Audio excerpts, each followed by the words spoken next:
Hey, what's going on, guys? Welcome back to another Flesh and Blood stream. Tonight, we're going to start off by recapping this last weekend of ProQuest. We're going to be playing some Victor tonight, and yes, there are no pummels in the deck. That is not clickbait. That is true. There are no pummels in the list. Also, you guys can now find my Tunic list and my Tectonic Plating list. I'm kind of working on both at the same time, trying to see which one I like better. So we're going to see what's going on.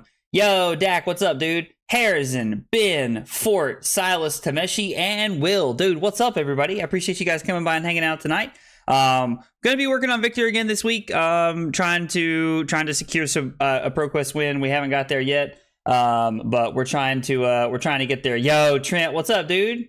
Hey, what's going on, Michael Paul? How are you, buddy? Went in the finals and lost against Victor with my Dory hatchet. Dude, Victor and Dory is actually like a really good game. Like, I feel like that's a really close game, man. So, I mean, dude, if like losing the final to Victor's, there's nothing wrong with that. Yo, Winmore, what's up, dude? How are you, buddy? Let's see. Will said, would you pay 2 for a red snatch with Go Again? No. A 2 for 4 with on hit draw card with Go Again does not seem that good to me. I don't know. Maybe I'm like lost in the sauce there, but like the problem is that it still gets covered up by it still gets covered up by Sink Below. If that card was 2 for 5 on hit draw card, maybe. I don't know. Maybe that's a good question though. Hey Bob, what's up, dude? So I played Tunic in both of my ProQuests this past weekend, and I got a lot of value out of Tunic. Tunic felt really good. It was very clean. Like I really enjoyed it. Excuse me. Oh, I've got some heartburn coming up here. I don't know. Like it felt really good. It was very clean. It plays really well with Spinal Crush and Disable, which I was on 3 of both all weekend. Like, I don't know. Tunic is good. Like, I definitely understand why Tunic, like, people are playing Tunic. You still like always run into the problem of if you want to swing Hammer for 6 and you have 2 blues in your hand, you just can't with Victor. So that's like one of the underlying issues that I continue to see. Somebody sent me a very interesting list we were talking about yesterday, and so I'm intrigued to kind of I've put my own twists on the deck, but I'm excited to try it tonight and kind of see how I feel about it. Excuse me. I'm excited to try it tonight and see how I feel about it. Knowing that there's no pummels in the deck, it has opened up a couple of slots for some more cards here. I'm also on some more Prism tech tonight. For me to be able to try and tech into Prism more, because I think that Prism is becoming more and more popular, and people are learning how to beat Guardians with it. So like I'm running some more Prism tech tonight. We're gonna talk about that. All I'm gonna say is it rhymes with Schmeed to Schmarge. So we're gonna be trying that tonight. That's a Naib special from the Battle Hardened San Francisco. Naib's a buddy of mine, lives about an hour and a half from here, from where I'm at, and we were getting to talk yesterday about his Betsy deck and his top 4 at San Francisco, Battle Hardened San Francisco. And we got to catch up and talk about that a little bit. Yo, Slip, what's up, dude? Caleb, how are you, buddy? Yeah, it rhymes with what? Exactly, man, exactly. Greetings from Portugal. Dude, David, thank you so much for the kind words, man. I really appreciate that. Dude, I love hearing that there's people here from like other parts of the world, other parts of the, just all over the world. Like, it's really cool to hear about that. And I appreciate you coming by and hanging out, man. And I really appreciate the kind words. Absolutely, dude. Sorry if I'm not very talkative. I'm going through old sports cards. Dude, absolutely. Being talkative is in no way required to be here. You guys are more than welcome to lurk at all times, but if you're hanging out and you want to chat, jump in the chat. Let's talk. Absolutely. I'm here for it. No, we have not tried the sauce yet, Trent. I promise you we're going to. We have not yet, but I promise we are going to, fam. That thing is not going to sit there forever. We have not got to yet, but I promise you we will. We will. Rhymes with Time Snap Potion? No, it does not rhyme with Time Snap Potion. All right, so let's talk about ProQuest this past weekend. So Saturday, Star City Games in Roanoke, Virginia. Big shout out to Star City Games. They always run a very good event. Super nice staff, like very well taken care of place. Like they do a great job. There was only 8 people there. Yeah, I'm going to give you a moment to let that sit in there. There was only 8 people at a ProQuest on Saturday. In case you have never been a part of a comp REL event where there is only 8 people, you literally play an armory. It is 3 rounds, and the person that is undefeated at the end wins it all. So, anyway, round 1, I play round one. I played against Pivot Dash, and I ended up getting there because my opponent actually forgot to sideboard in the second Plasma Purifier, and I was able to get there in the end. It was still a really close game. My opponent played well, but it was a really tight game, and I was able to close it out. Excuse me. Lurking on my drive from Charlotte, dude. Absolutely, man. I appreciate you guys hanging out, dude. Round two, I played against Zach, who was on Dory. He was playing Hatchet Story. We played a long, grindy game, and I ended up being able to close that one out. So in the finals is me versus Prism. On turn 0, I go pass. My opponent says, okay, I arsenal a card. My opponent goes passing Mirage Genesis on turn 0. My brain instinctually told me to kill passing Mirage because in the past that's always been the answer. I probably should have killed the Genesis after talking with a couple of people in the Discord and like a couple of people to like kind of confirm that I should have killed the Genesis. Killing the Genesis would have helped me out a bunch there. So puts the Genesis into play. On his turn 2, puts a card in his soul, goes Tome, Merciful Retribution, Arclight Sentinel. So now Arclight Sentinel, Merciful Retribution, and Genesis are all in play, and I never recovered. It was awful. It was terrible. I was never able to come back. It was crazy, like how bad the game got for me. Sorry, I have like a hangnail right here. I'm trying not to bite my fingernail so much here. Damien, this is night 1 of me not playing Pummels. I've never not played Pummels in the Victor deck before. Other than like when the deck first came out, this is like the first try of me not playing it. V for Vomit is absolutely right, Tameshi. It was rough, dude. It was rough. I have not tried Time Skippers yet. John, but I'm going to be playing, I know that, I'm going to be playing Time Skippers tonight, and I'm going to be testing it to try it here. Day 1, give it up for day 1. I can hear the SpongeBob meme in my head. That's hilarious. Yeah, there was only 8 people at a ProQuest on Saturday. It was wild. Now, to be fair, there was a ProQuest in Richmond a few hours away. There was a ProQuest in Charlottesville an hour and a half away. There was one in South Carolina like 2.5 hours away. And there was one in Georgia about 4 hours away or 5 hours away. So there were a lot of ProQuests on the same day, and everybody just kind of went to the local ones, and there was only 8 at our ProQuest. It was crazy. So I ended up losing the game to Prism, and I came in second at that ProQuest. Fast forward to yesterday. We went to Brickhouse Collectibles in Knoxville. If you guys are like within that area and you're ever thinking about going to a ProQuest, or you're ever thinking about like an RTN or like just stopping by, the guy who runs the store, his name is Pat. Pat's awesome. He has great prices on singles. Like Pat is like super nice. He always runs a great event. He's super fun and like very like cool to be around. Like Pat is awesome. Brickhouse Collectibles is one that we go to every single time just because of how great Pat and their community is out there. So made top 8 there. Top 8, the first round of top 8, I played against Reinar. Trent and I played. Trent's a local out there that I like. He's really cool. I think he's probably going to come to our local ProQuest on Sunday. I ended up being able to beat him because of some very well-timed test of strengths and some very good like cards that honestly, the thing that I would tell you about the Reinar match against Trent is that like every single thing I needed lined up for me. Like it just happened over and over and over again. Everything lined up for me and I was able to close it out. Into the top 4, I played against Bolton. Rematch of our Swiss game where I ended up losing to the Bolton in Swiss. And in top 4, I ended up losing. I tied. I played 2 tests of strength and 3 trounces and 2 tests of strengths against this Bolton. We tied on all 3 trounces after reclashing twice. Or no, I'm sorry. No, once. We reclashed once. And I won 1 test of strength and I tied on the other 2. It was wild. It was absolutely wild. It was wild to like just, I don't know. It was interesting. Like I think if I win one of the trounces, I think I win the game. Because there were multiple trounce turns where it would have given me the value that I needed to like not have to like try and like dig into the deck a little bit more to like make suboptimal lines. So it was, I don't know, it was really interesting. Winning any one of the 3 trounces on the hand they lined up on would have probably won me the game. But my opponent's a really good Bolton player. He played really well. Despite me losing all the clashes, I was still able to like put a lot of pressure on my opponent, and he played very well and like played to his outs. And so like my opponent played very well. Nice guy, like nice local guy out of Knoxville. Oh man, Billy, maybe. I don't know. I can't remember his name. I feel so bad.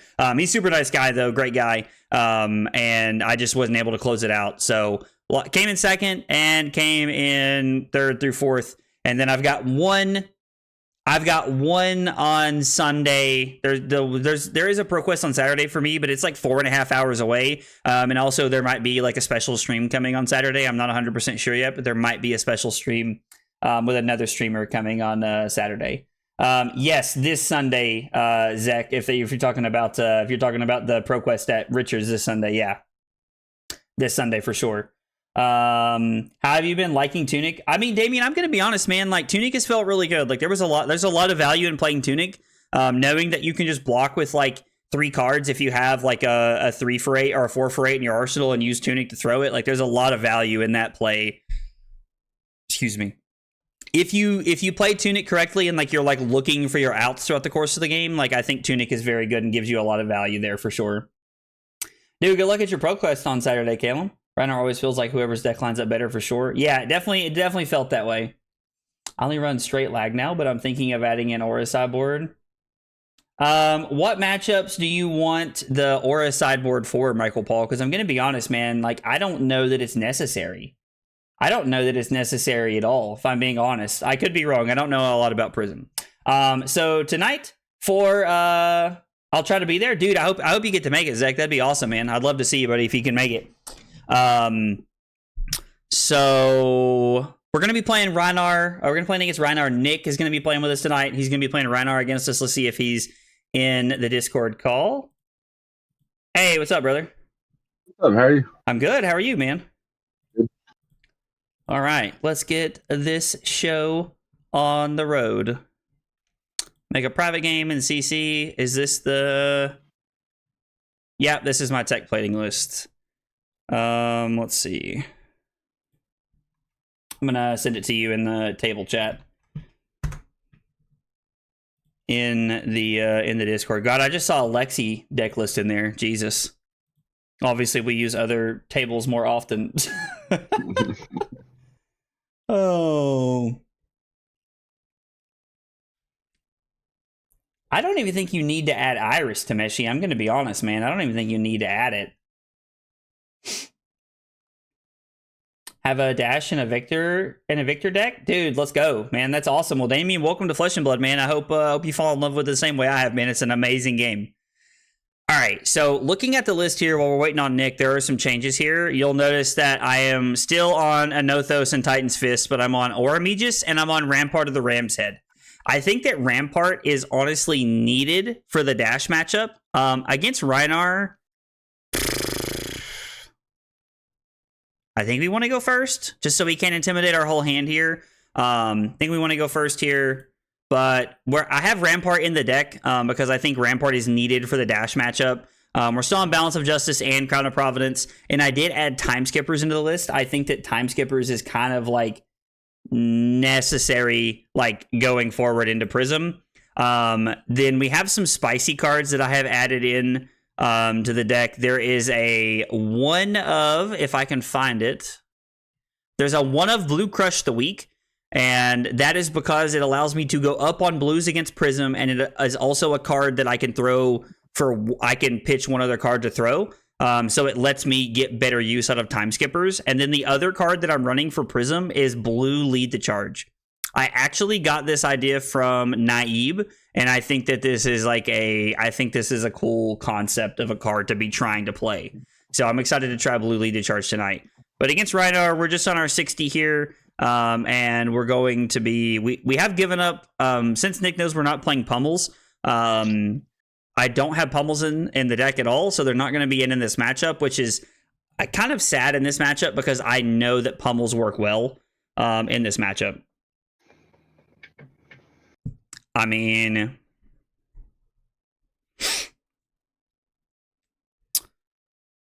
we can just throw 8 Dominate here and just push through some damage. That seems like the better play here, I would think. It's probably just the best thing we can be doing.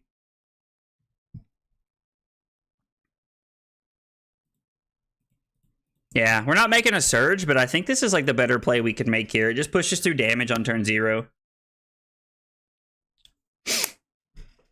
Are you thinking about Reinar for Sunday. Yeah, for sure. I already had to refresh. So Flack, I have a Tunic list and I have a Tectonic Plating list. This is a list that like somebody kind of sent to me that I tweaked a little bit that I want to try. So I still have my Tunic list up there. Yeah, David, I'm still working on how to handle the Prism matchup myself. So like that's something we're like I'm probably going to be testing throughout the week to make sure to like get a better idea of how to handle it. So we're 3 cards back into our deck, and one of them is a Trounce. So we're going to be looking to try and utilize cards 5 and 6 so that we know that we're looking at a like winning the Trounce coming around the cycle there. Richards probably makes me want to cry sometimes because of how well he can fatigue me. It's interesting that you're getting fatigued by Bravo. I don't know. I'm curious about that. Like that has my attention. So I think what we're gonna do. So we have cards. We have 3 cards into the deck. If we go 4 and 5, we can put this next and then this. Because with running 60 cards, I mean, I guess technically we'll be 1 short. I think this is the best way we can go about it here to try and set ourselves up to win the second Trounce, or to win that Trounce that we just pitch decked. Also, big hydrate. We'll do that while Nick's thinking about blocking.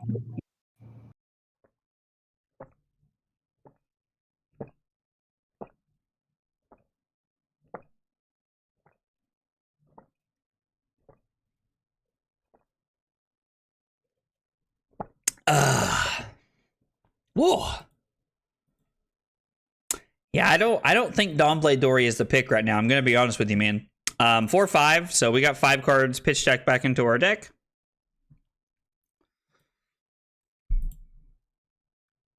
Let's block like this. Oh wow, we did win. Crazy. Honestly crazy. What did we put on the bottom? Thunderquake. So we're now 6 cards into our deck, and we have a Macho Grande and a Thunderquake for our Trounce, so that's pretty good for second cycle. So Surge and Vigor means we could throw the Cranial Crush if we wanted to, and like set up to have Command and Conquer off of the second hand. So being 6 cards into our deck, so we have 1, 2, 3, 4, 5, 6. I mean, I think throwing Cranial Crush is the best play here. It's also for 9, which means it requires 2 cards from hand instead of card and equipment like it normally does if Nick has a Blood Rush Bellow.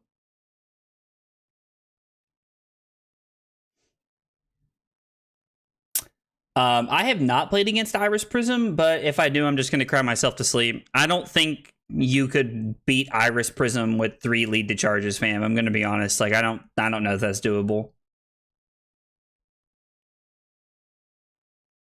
Back to the shitty hero, and you took the most fun thing out about him. Get out of here, Josh. Fucking troll.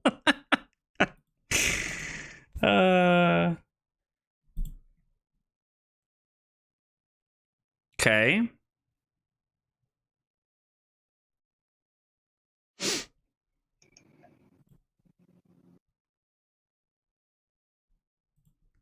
Sink below in a Reckless Swing. All right, so Nick puts us to 38. He takes 1, goes to 35. And we continue to set up for pitch stack a little bit here. So we're going to go 7 and 8. We're now 8 cards into the deck.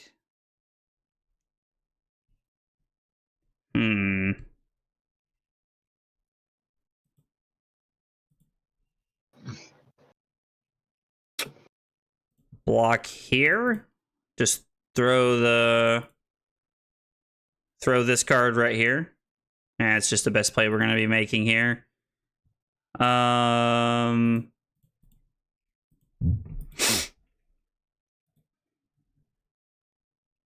Must be hyped for the new Victor spec. I'm not gonna lie, I am a little excited for that card. I am curious to know how it fits into the deck, if I'm being honest, but I am excited for the card. Fate Foreseen. All right, there it is. That makes sense. So this is cards 9 and 10 we're putting back into our deck. So we're now 10 cards back into the deck. We'll see if this is able to make something happen for us on our turn here. Just wait till the next Talishar tournament. Why? What am I waiting for, Josh? What are you bringing to the next Talishar tournament?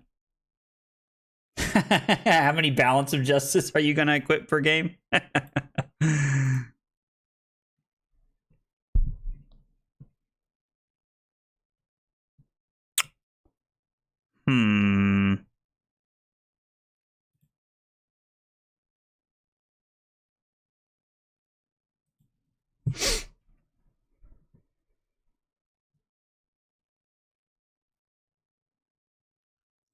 Curious to see what Nick's hand looks like. Okay, so it's probably a little awkward based off of the way he pitched the yellow there. I think we're going to block here. No, I don't think that's really worth reclashing. Like, that's fine. We'll just give him the gold there. I think that's okay. Our card blocked 4, and that's ultimately what it's for in this matchup at this point.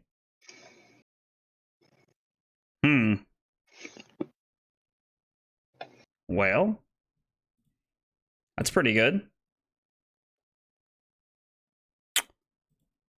Well,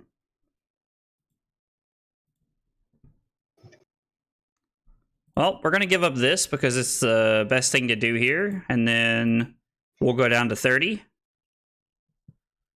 We'll save our balance for another turn. I think that's an okay thing to do. We'll go ahead and throw another Cranial Crush here. Considering Nick took all the cards out of our hand, it's the best thing we're looking at doing here.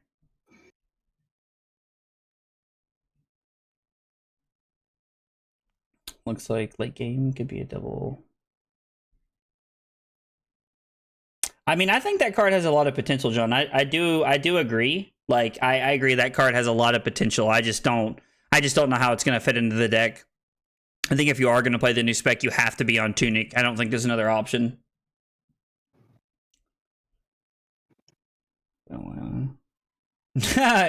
Somebody playing Pummel and Prism is quite funny, wholeheartedly. Like, it really is.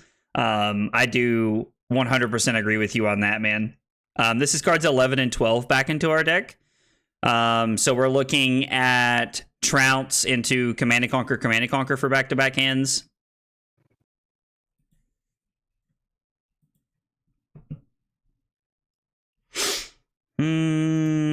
Let's block 6. We'll take 3 and we'll just go ahead and throw 7. Put the 13th card back into our deck, preparing for pitch stack a little bit here.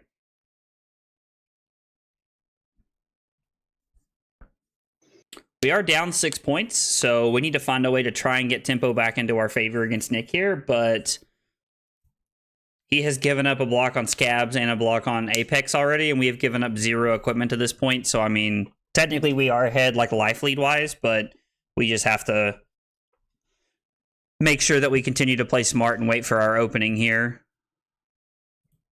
All right, so we're 13 cards into our deck. 13 cards into pitch stack.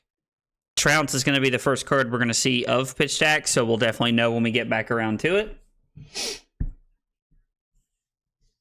The new spec, Damien, is a blue non-attack action that blocks 3. It costs 1, and it says whenever it has go again, and it says whenever you play this, create a gold, and then if you control 3 or more golds, you make might tokens equal to that.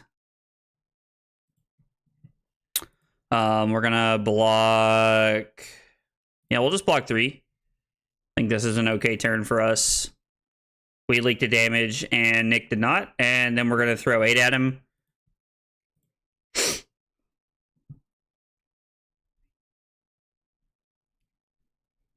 Yeah, we're looking at Trounce in our first hand of second cycle, and then we're going to be looking at a hand with Command and Conquer, then another hand with Command and Conquer, and then a Golden Sun. So we have some pretty good pitch stacked hands coming up for second cycle here if we can get the game into our favor right before we come back to it.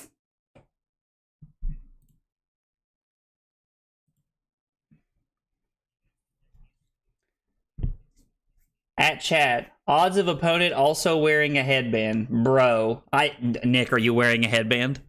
No. I was like, bro, if Nick's wearing a headband, he's been holding out on me every time we travel to tournaments. Oh, we are 15 cards into pitch deck.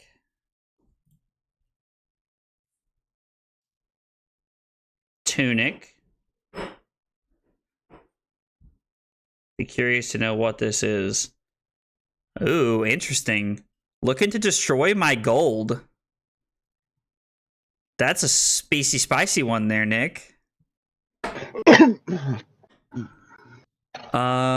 So let's go. We're going to be we're going to be pitching cards 16, 17 and 18. And if the Trounce comes up, the 17th card will be what we're looking at. So what we want to do is pitch this, throw the Spinal Crush so that we can get a couple cards out of Nick's hand. And then what we're going to do is we're going to go Wallop, Test of Strength, then Golden Sun. Because the second cycle Trounce is going to actually put one of our cards in the bottom, the 17th card is going to be so we're putting card 16, so 17th card is going to be the last card in the next hand, which means our hand is going to be the 2 blues from before, the Wallop, the Test of Strength, and then we can reveal the Golden Sun off the Test of Strength from our pitch stack here to create 2 gold and give us a card to potentially try and end the game with. If your shield counts as a gold, it does count. Does it count as an item? Ooh, I don't know. That's a good question. I don't know if he can destroy my shield. Can you destroy my shield with Arc Smash? I don't think so. I was like, I doubt it. But it's equipment. Yeah, I was like, I don't think so, but that would be cool. That would actually be crazy if you could do that. Yo, Nev, what's up, dude? How are you, buddy? So we're going to go 16, 17, 18. So it's 16, 17, 18. We're 18 cards in a pitch stack.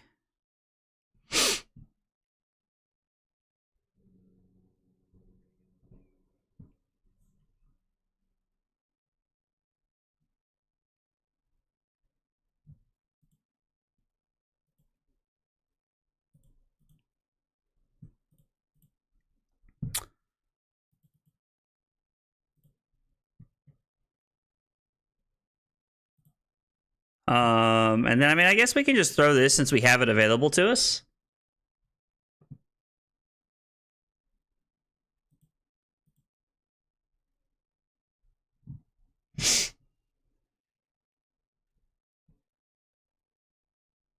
Hey, what's up, Havoc? How are you?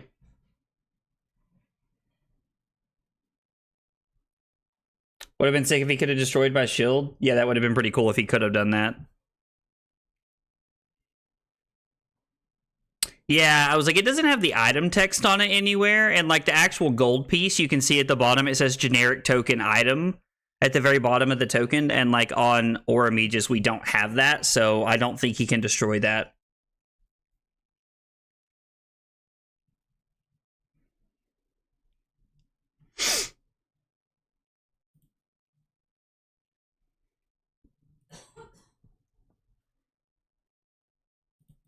Okay, Nick gives 1 card and takes 3 here. And then this is card number 19 back into our deck. Well, this is a hand if I've ever seen one. That's something else, all right. Okay, Nick's going drawing here. And basically just nets him a resource. It's basically what his play right there does. Not gonna lie. Guys, I'm going to be honest. Tunic was good this weekend, but man, I've missed tectonic plating. I just love something about tectonic plating, to be honest. You'll allow Arc Smash to break it this one time? Oh, man. Y'all crack me up.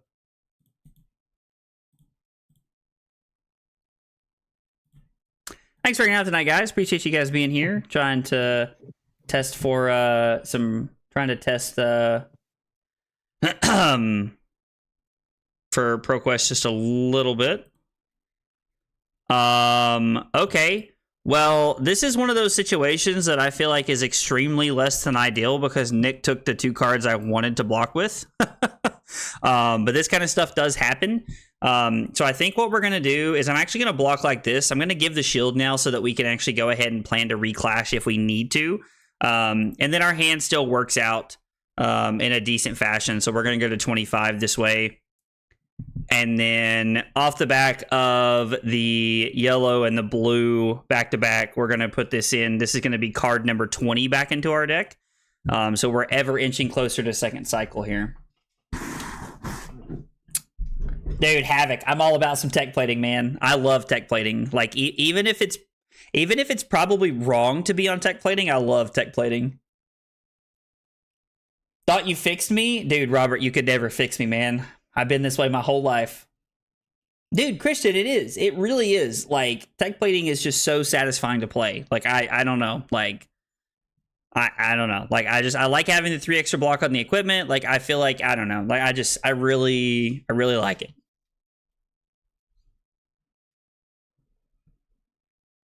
Dude, pay up is actually some really cool tech that I think people have like I don't know, like I kind of thought we were gonna see a lot of pay up at the PT, if I'm being honest, but like we didn't, so I don't know.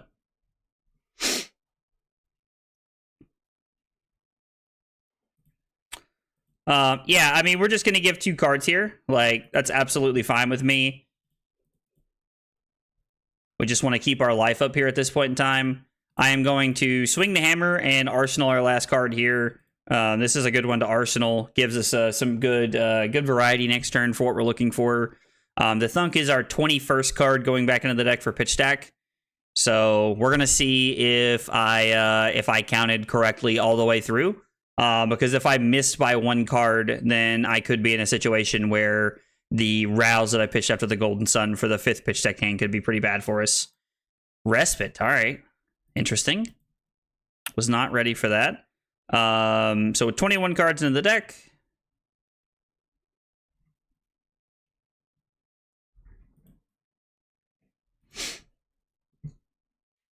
I kind of want to give equipment here, but it feels wrong to me. Like, actually, I think this is exactly what this is for here. We give this, and then we're just going to play this. I think I'm kind of looking at this hand all wrong here. Yep, we get to do this. We're not going to sink anything because we like our hand. And then Nick knows we have the Spinal Crush, so we're going to go ahead and throw it at him, making a surge. And come in for 9.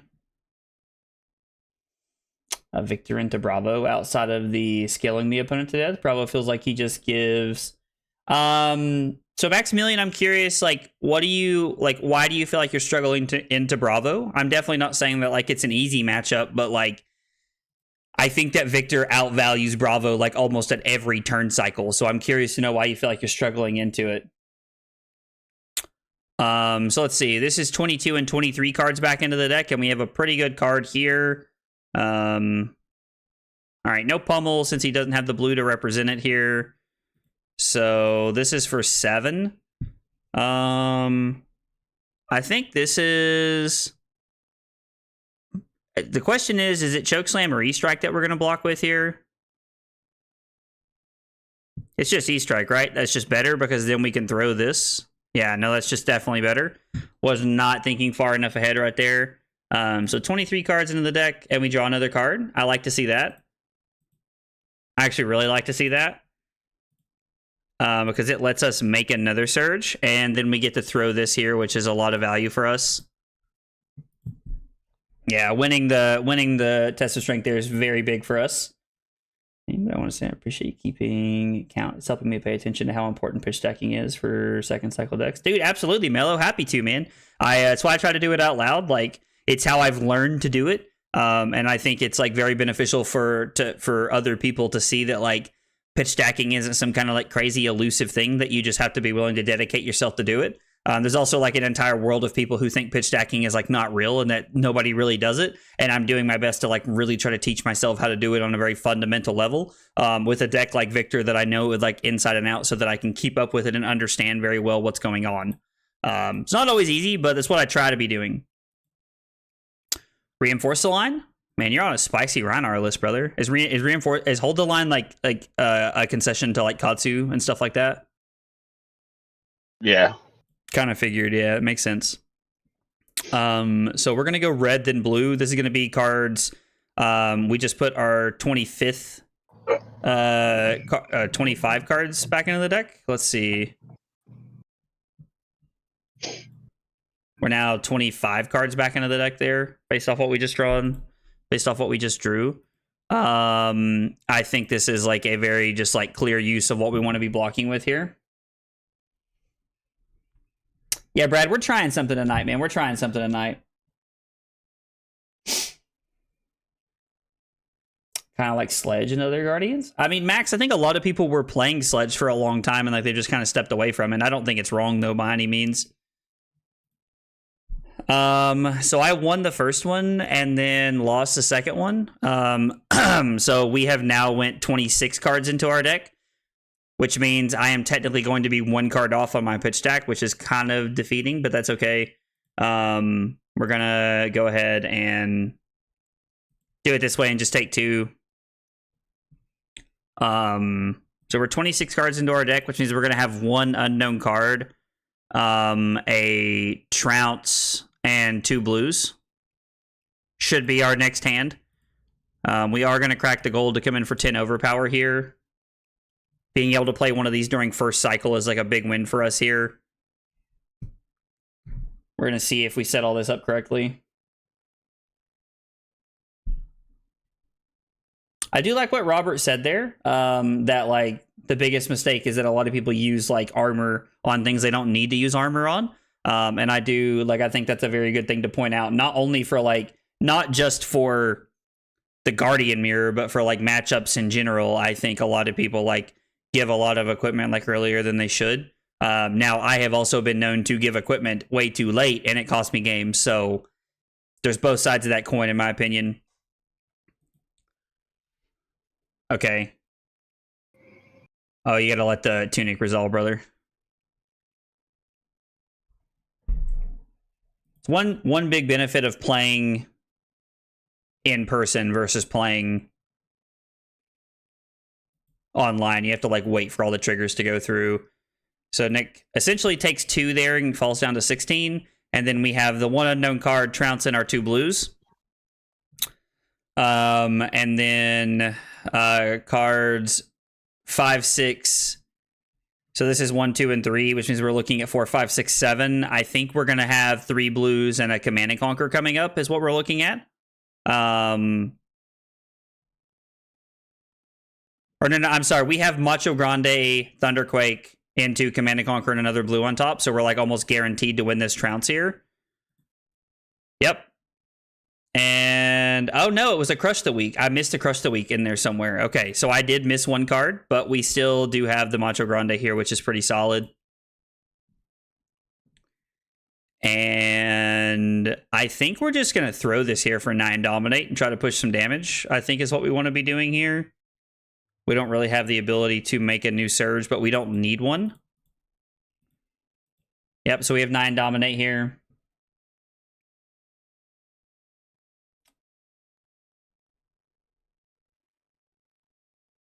I think in the Guardian Mirror, the first Guardian to block with armor generally loses the game. Definitely not all the time, but in your average game versus players of same skill. I mean, I think that's a really good way to look at it, Christian. Like, the Guardian Mirror is definitely about, like you want to be finding tempo early on in the game, and if you find tempo first, you are generally the person who makes your opponent, like, blink first with their equipment. Some people just get very afraid of, like, giving up some life to, like, keep their equipment for late in the game for things that matter, like Dominate, the Golden Sun, random things like that you need to stop with, like if you need to stop a Pummel. So I think some people just kind of like get in their head about stuff like that.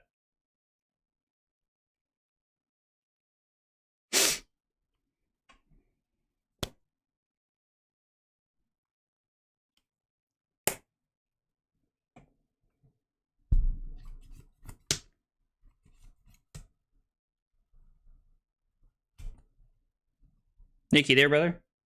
Yeah, I mean, I'm thinking. No, you're good. I was just making sure, man. One of the cool things about like the Trounce second cycle that I like with me missing 1 card off is it means Test of Strength is going to be the first card in my, I think, 4 hands from now. And I honestly don't remember what I pitched into the 5th hand, so like it's going to be a little interesting. But yeah, there's the blue Thunderquake, the CNC, and the couple of blues we pitched, which means the first card on top of our deck is another Command and Conquer.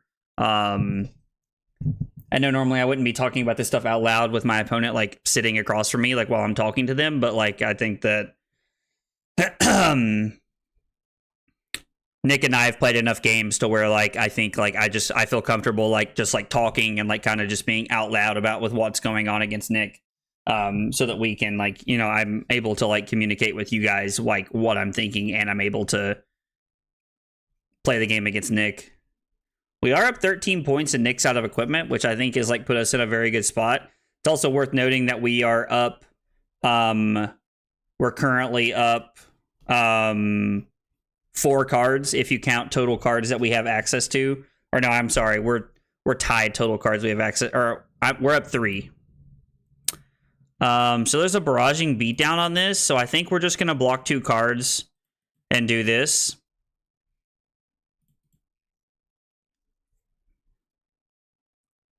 I think that's the most effective way to just like go ahead and get rid of the barraging beatdown there that Nick gave us there.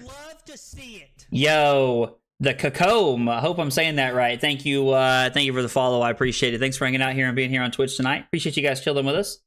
I love open hand gaming. Yeah, I'm a firm believer in it, Nev. Honestly, man, like I am a firm believer in talking about what's going on, and like me and Zach and Nick and Salas and whoever I'm playing with, trying to find the most optimal lines in the game so that we can talk about what the real result would be. So this is just 8. I mean, I think we're better off just blocking 2 here.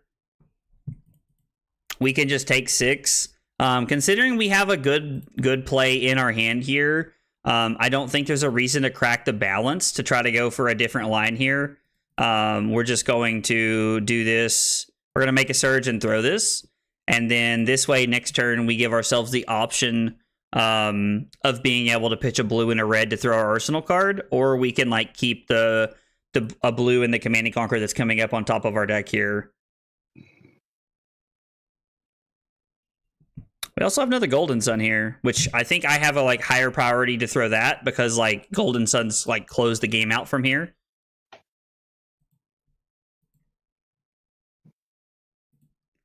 So block here.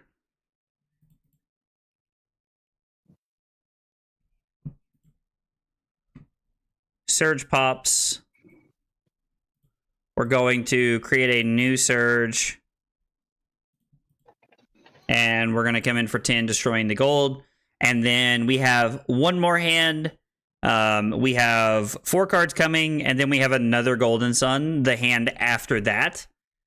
Which means we really just need to stay alive to get to that next Golden Sun is what we're going for here. Threw me some Kasai stuff. Oh, dude, that's awesome, man. I'm glad that you were able to meet some of your locals. Nev, that's great, man.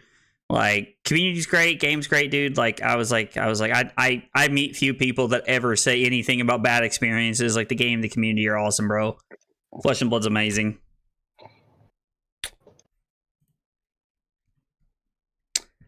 The Trounce actually set it up the correct way, which means we're going to be able to block with this. We're going to reveal the Golden Sun off the top of our deck, which lets us know that we can actually give these 2 cards in the middle here, and then we're able to just, like, we're actually able to block 10 with this hand and still throw 10 overpower after this if we want. Super new, possibly going to my first game on Wednesday. Appreciate you speaking stuff out loud. It's definitely helping me learn better. Dude, absolutely, man. I'm happy to. Welcome to the game, brother. I hope you fall in love with it when you play for the first time on Wednesday. God knows I have loved every minute of it, man. It's an amazing game, and it's been awesome to be a part of to this point. So this is a really interesting talking point right here. I have Test of Strength that blocks for 4, and we know we have the Golden Sun on top.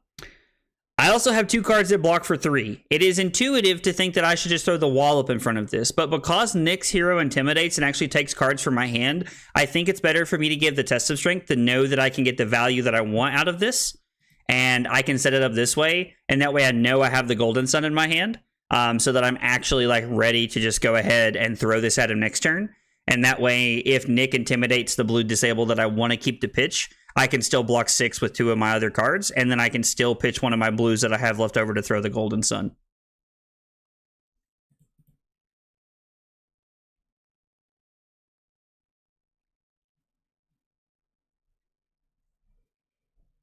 I mean, Nick's at 7, so like we haven't like won the game yet. Like Nick can give us like a card from hand and a tunic and the tunic here, or potentially has another defense reaction that he could play here, and like try to like block out the Golden Sun. But now that we've shown him the test of strength, he knows it's coming at this point in time.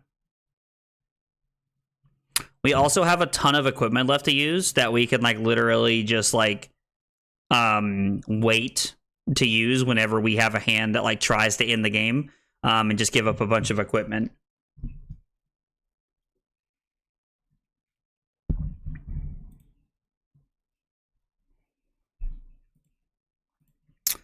I'm just gonna block here. No reason to get multiple cards if I don't need to.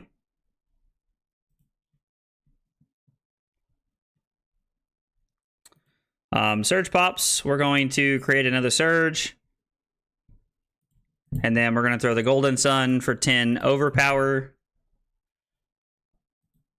It's worth noting that we've already thrown 2 Macho Grandes at Nick, so there's only 1 Dominate card left in the deck. But we are up. Nick currently has access to 15 cards if you count the 11 in his deck and the 4 in his hand. And then we currently have access to 17 cards based off the 15 in my deck and the 2 that I've pitched here. So we do have access to more cards, which means we are likely going to fatigue Nick even if the game comes down to that. Although not likely the game comes down to that. Nick takes a card from my hand. Blood Rush, okay.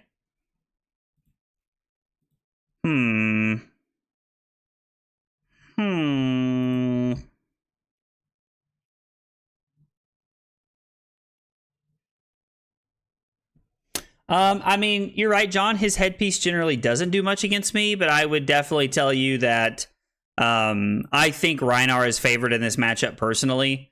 So what? We have to keep those cards. I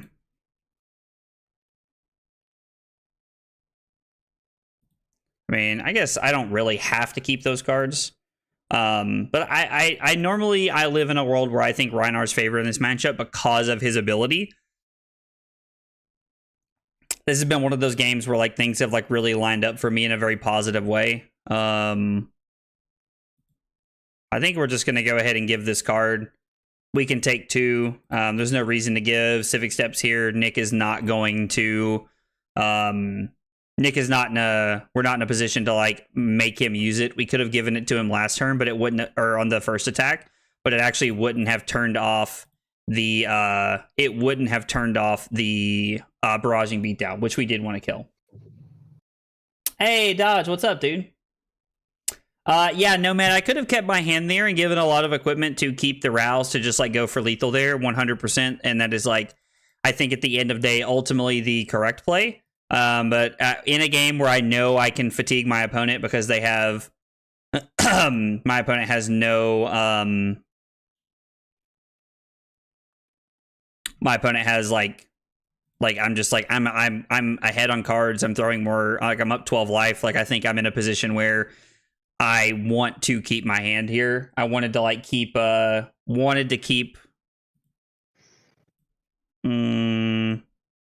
is a hand we'll keep. I wanted to keep my life up there. But you are correct. That would have ended the game 100%. This turn also ends the game because Nick gives me 3 cards on the 7. And then we throw Titan's Fist, and he can't block the last one unless he has a D-React here. Dodge, I'm kind of trying something tonight to see if I like the no pummel list. This is like the no pummel list that I'm playing right now is totally an experiment. But it is something like that we're trying tonight to see how I feel about it moving forward in the current metagame and like how I like it. But normally I would be on pummels. All right, good game, brother. Good game. Let me erase sideboard and let's play one more. Yeah, let's do it. Let's full rematch. Let me pull up the spreadsheet here and add in our game. I played Victor, played against Reinar. I went first. I got the win. 1, 2 trounces into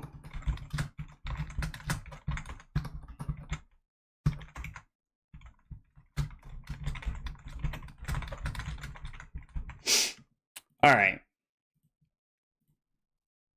Adding that to our team spreadsheet to keep track of with everything. We have all of our testing data in one place that we're all using to like kind of keep up with everything and see how everyone else's testing is going. So I'm going to be updating that as the night goes on the side over there. And Nick's going to go first this time, so we're going to be forced to go second, which I'm which I am. I would rather go first against Reinar. Actually, let's just go ahead and start filling in some of the stuff for this next game here. Victor, Nick's playing Reinar. I'm going second, and we're gonna see what the outcome of this game turns out to be here. Hey, Billy, what's up, dude? It has been a minute, brother. Oh, I appreciate that, man. I was very excited to come in second at the ProQuest Plus in Atlanta. That was a very exciting thing for me. It was very exciting. I really appreciate that, man. Hey, Moore, what's up, dude? The weekend was pretty good. I played in 2 ProQuests. I came in second, and I like third or fourth, however you look at losing in top 4. So a couple of good runs on the Victor deck, but unfortunately wasn't able to come out with a win. Looking to practice some more this week and try to get a win for next week. Let me know if you're up for a Dash IE game for testing. Yeah, sure, man. I'm definitely down for that. I need some Dash IE reps because I'm playing. I've got a new card we're trying. So if there's time tonight, yeah, absolutely, man. I think these are the best cards to be blocking with here. No, we'll just go ahead and give Nick that. It's unfortunate, but I'm not going to destroy my shield on turn 0 here. I leave in the tests and cards like that because they block efficiently, not because of their ability.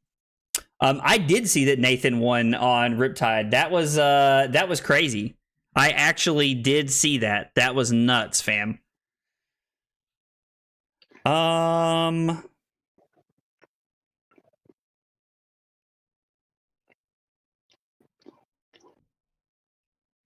are we looking at here? I mean, we have the Quicken token. Feels kind of weird to like not utilize it in some way.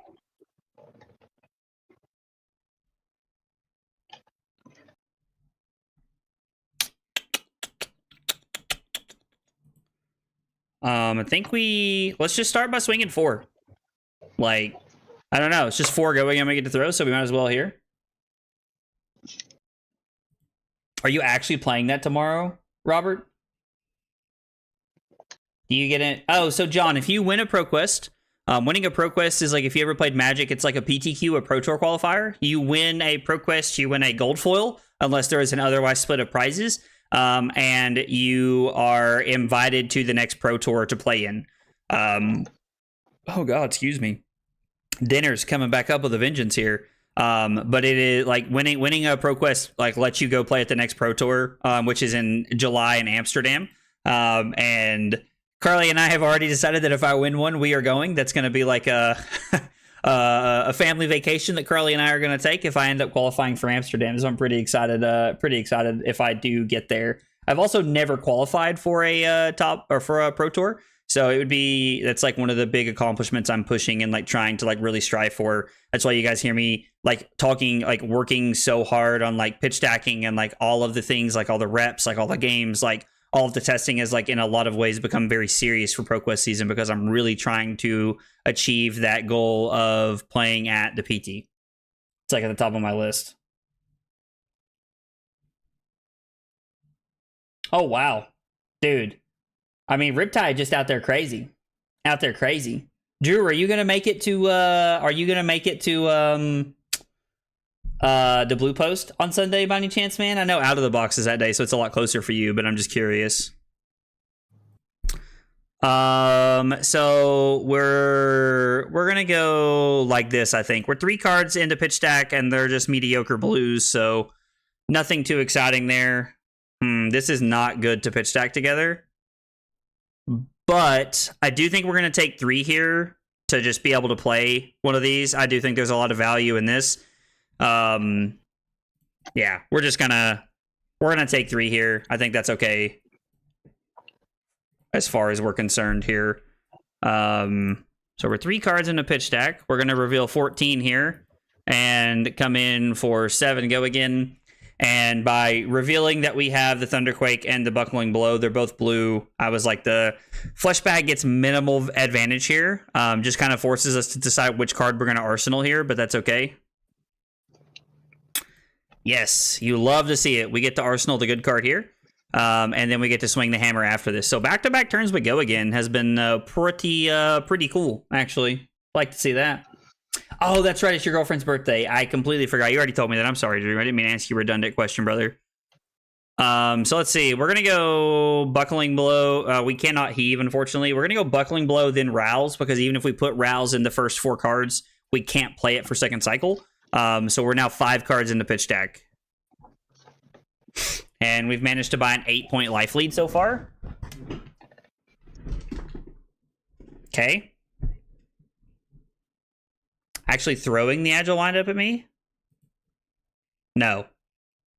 Oh, here we go. Intimidation time.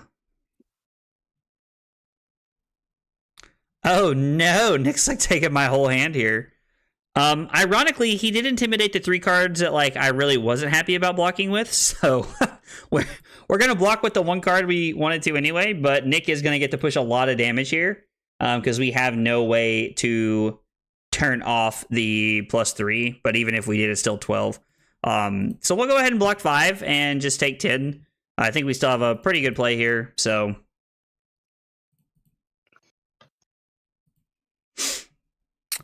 we're going to make a surge, and then we're going to throw the card that can actually hamper Nick's ability to use the agility token here.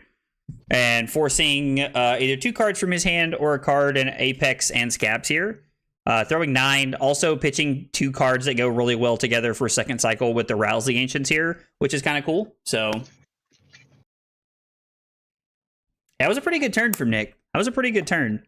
Also, we got another big hydrate. I'm gonna fill that up for my water bottle here. My water bottle just kind of hanging out.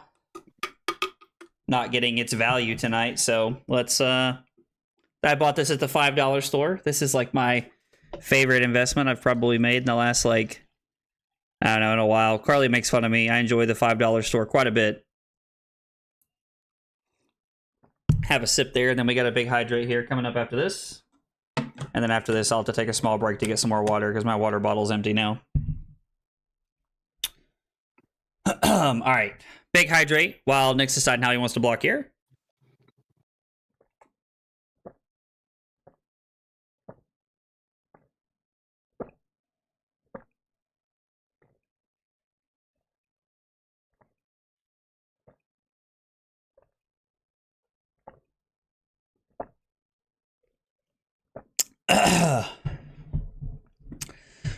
Also, by the way, video going live tomorrow at lunchtime. I finally opened my gold foil.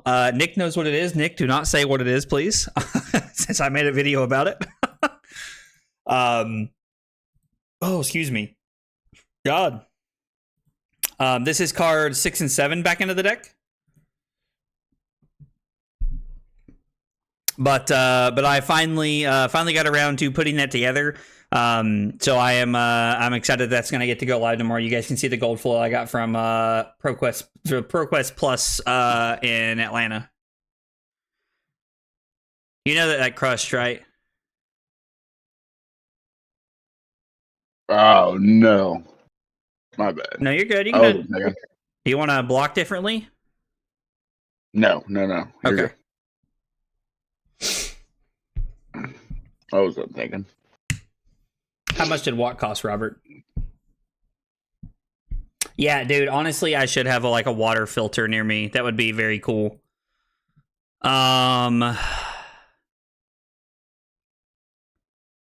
Do we just take 3 and keep this hand? Like, are we just gonna draw all the go again hands this game? This is crazy. I mean, let's make sure. Like, I can pitch this to play this and then reveal 13, and then I can pitch this to play this. And that would be cards. We just went 6 and 7, so we'd be going 8 and 9. Yeah, I mean, I think we'll just take 3 here. Like, this hand's, like, insanely good. Oh, dude, it was crazy expensive. Listen, man, the $5 store is out of my budget, bro. Y'all don't even know, man.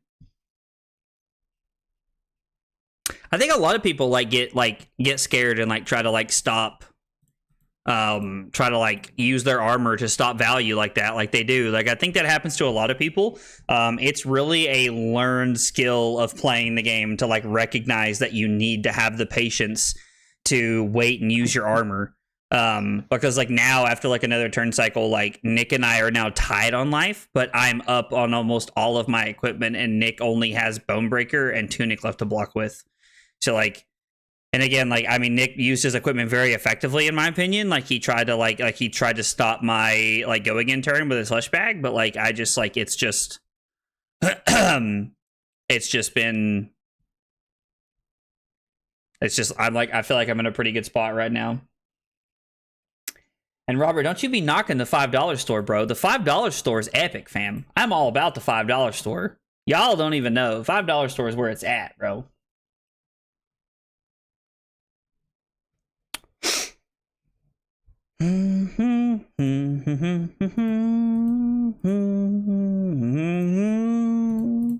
Carly and I have been watching the new Fallout series. Have you seen it, dude? Yeah, it's good. Bro, like the first 2 episodes are so good. We haven't got to watch the rest of it yet, but like, dude, the first 2 episodes are gas. Ooh, getting a blood rush bellow there. That's awesome. That's value we love to see. Yeah, 5 below, dude. 5 below. Yeah, absolutely, man. 5 below is like where I bought my water bottle. We call it the $5 store. Maybe that's like a common thing that I'm not aware of. So we just went 6 and 7, which means this is going to be 8 and 9. So we need to recognize that we need to try and have a piece of gold at that hand, and we also need to have a surge for that hand. So, dude, what's up, Michael? How are you, brother? Dude, it really is sweet. Like, I wasn't kidding. I do thoroughly enjoy the $5 store. That was not a joke in any way. I do, like, 5 below is awesome. I'm actually a really big fan of it. Caleb, are you talking about the Fallout show? No idea what is discount store. So, Robert, the funny part is I also thought it was like a sportswear store for the longest time. And then I very recently found out.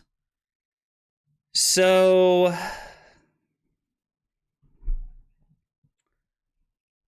Nick's just going to take both the cards out of my hand here. No? How many blood rushes are left in the deck? There's 1. 1? 17. Okay, so let's think about this here for just a minute, because we have a decision to make at this point in time. We can block Golden Sun, Balance of Justice, which is 5, take 12, go to 12. And then our hand is pretty good. I mean, like, it's throw 8 in Arsenal like a CNC, which is not bad. We can crack Balance of Justice right now to give up the 2 points worth of value there, and then block with the 2 cards we draw to knock this down. What was that, a yellow barraging? So to knock it down to 14, and we'd more than likely be blocking 6. So we'd take 8 and go to 16, and then we'd still have the same turn cycle. But we're giving up potential value on a later turn. I think that's a better play. This inherently goes against, like, everything I really believe in, but, like, I think this is a better play for us. Hopefully we win the trounce. We're not going to reclash, though. Are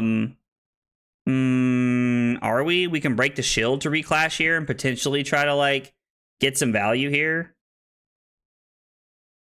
What are we doing with an extra card?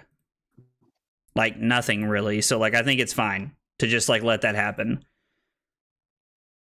And we'll just see what the next 2 cards that we draw are. It's also worth noting that we're now 10 cards into the deck, and the 10th card is a trounce. Yeah, let's just throw 8 here. Like, no text, but we need to clear this out of our arsenal, and we can arsenal a better card here. I think this is good. And yeah, dude, Caleb, I love the show. It's really good. Like I can't remember his name. He's like the ghoul in the show. I can't remember his name off the top of my head, but like he's so good in the show. Like it is like he's really good. You can get. Yeah, dude, there's all kinds of stuff at the Five Below store. Like Five Below is like really cool, actually. Like I buy a lot of stuff like every time I go to Five Below. I've spent a lot of money at that place.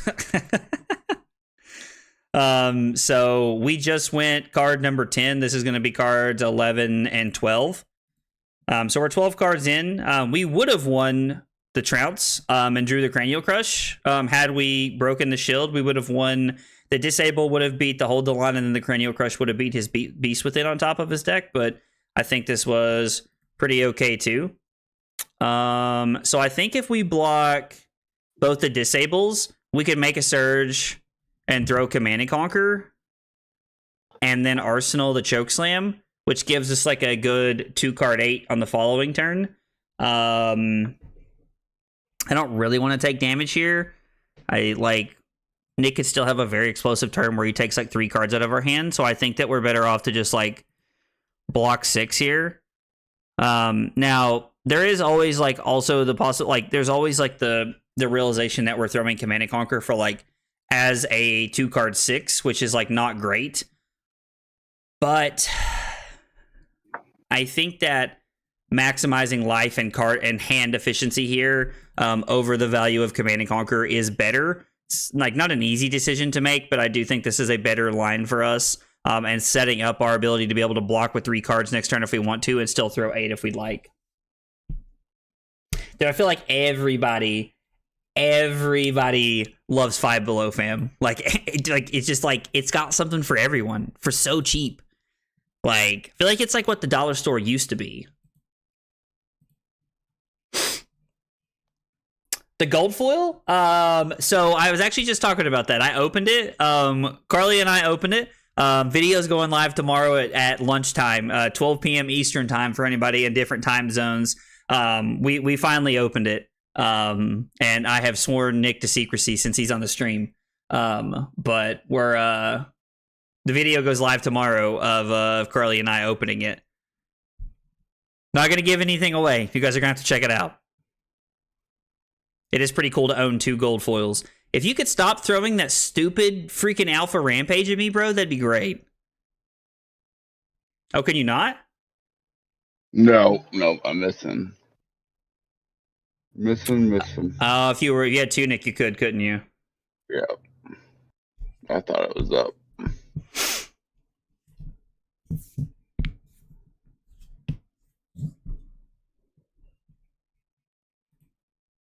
Okay.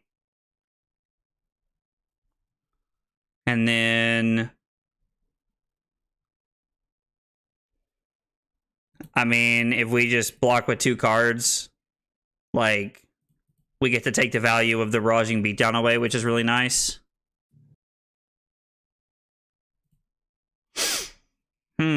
So now we have a question to ask ourselves. What? We pitched 1 card last turn for the Command and Conquer to go 13 cards into our deck. And it was a Cranial Crush or I think it was a Cranial Crush. So we're looking pretty good on that. And then this is going to be fine. The question is, do we want to make a Surge for next turn? I think I would rather just keep this to like value block, knowing that we're going to take at least 1 card out of Nick's hand right here. My man says smash or pass on the gold foil, bro. Tameshi, if I opened a Crown of Providence out of a... Carly's not happy. So that was card number 14. If I opened a Crown of Providence out of a like common or majestic or rare slot, I would lose my mind. Trust me. It's a gold foil Tunic. Everybody's losing their mind right now. You guys are on crack, bro. So we're seeing that I'm immediately getting punished for like trying to keep this card in my hand. And hands like this are exactly why we get punished for that. So I mean, I think like this is a pretty good opportunity to give up some equipment here. We can't stop the barraging beatdown effect here, unfortunately.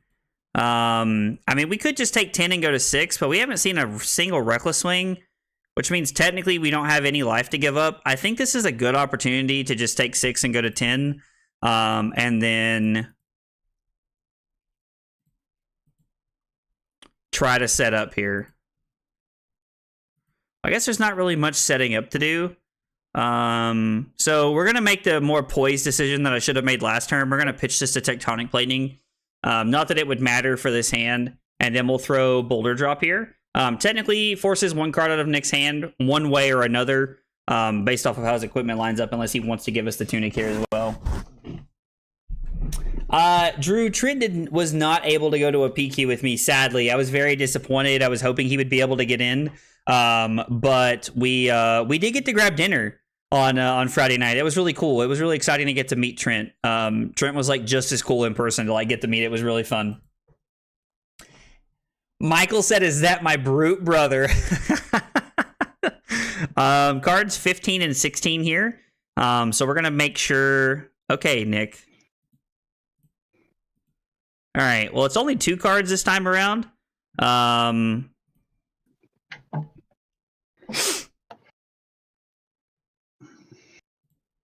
I mean, I guess we can just block 6 and take 3 here. Like, I'm not a huge fan of just going down to 7, but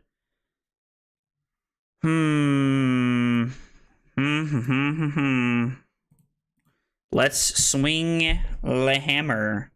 This is also not a great card to pitch to the test of strength that we're gonna see, but I think it's okay.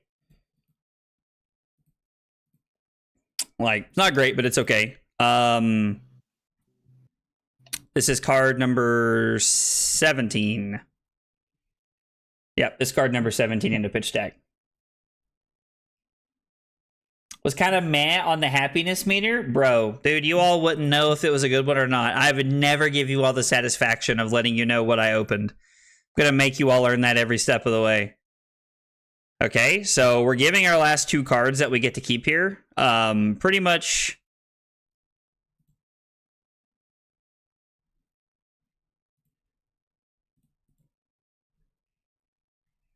And we go to 6. Yeah, it's fine. We'll take 1 and go to 6 here.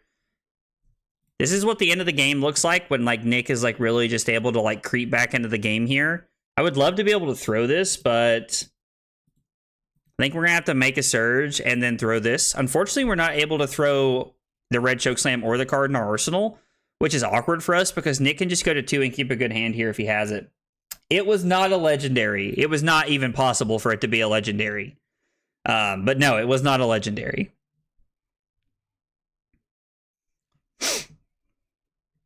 So we just went 18 last turn. We went 17, then 18. So this is going to be cards 19 and 20 right here. So we are going to go red then blue here so that we have 20 cards back into pitch stack. Nick would be the one person that would be on some like pummel spice over here that I wouldn't be ready for. I don't know that there's a world where I could really afford to play around it here, but Carly is not happy about whatever's going on in there. I think we have to block like this. I would never play around the pummel in real life against like a random person, so like I'm not going to now. I think we are going to break the shield here to target ourselves, and then we have a sink below on top. That's a big sag. That's not great for us. So we just went 20, 21, 22, and we have a sink below on top of our deck.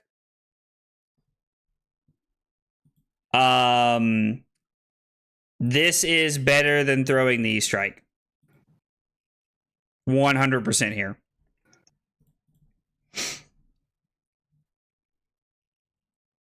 And this is going to be 24, so we're going to be 24 cards in a pitch deck. Is Carly streaming? Now I'm curious. So, no, Carly is not streaming. what I tried for a while to like talk her into streaming, and I got her to for a little bit. She did for a little bit. But then like I don't know if she didn't really enjoy it, or like I think it like I don't know, like it just didn't really seem to take off for her. I just don't know if she really enjoyed it a ton. Carly's not a spotlight kind of person. Carly doesn't like to be in the spotlight, really. So this is cards 24 back into the deck. So we're gonna go 24 cards into our deck, and we're gonna be 27 cards left. So we're gonna have, which means we're gonna have one hand. We're going to have 3 unknown cards and then a boulder drop. Nick blocks with 3 cards, which we like to see.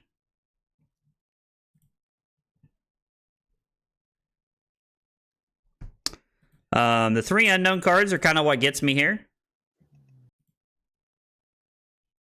Wow, I lost with a Golden Sun on top? Big Sag. Big Sag.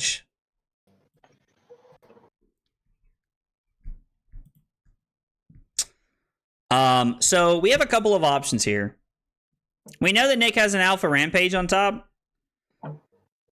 If I am able to go 5 go again into Hammer, that is 9 points, which means if Nick does not have a D-React, we've seen 3 Fate for Scenes and 1 Sink Below. I'm assuming that there's 3 Sink Belows in his list as well at this point, since he's shown me a Sink Below, which means he probably has one this late in the game. So I think we're just going to come in for 7 here and Arsenal this last card and try to set up a little bit. Considering we still have some equipment, I think this is okay. Yeah, the losing when I have a Golden Sun on top is a tough scene. That's a tough one, boys. But I mean, it is what it is. Sink Below from the Arsenal. Yep.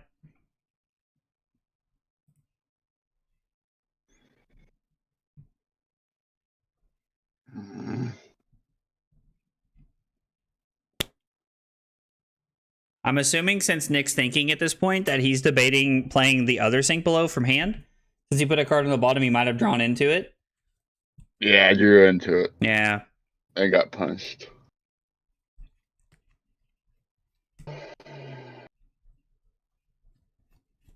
Hold on, I'm thinking, dude. No, you're good. Take your time, man. Take your time, brother. Oh.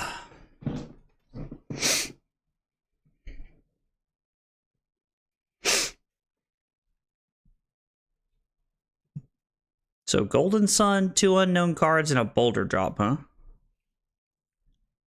Interesting. If I was really, really good at the game, I'd be able to tell you the 2 unknown cards, but I ain't that go, boys. Too much big brain activity there for me to be able to tell you that.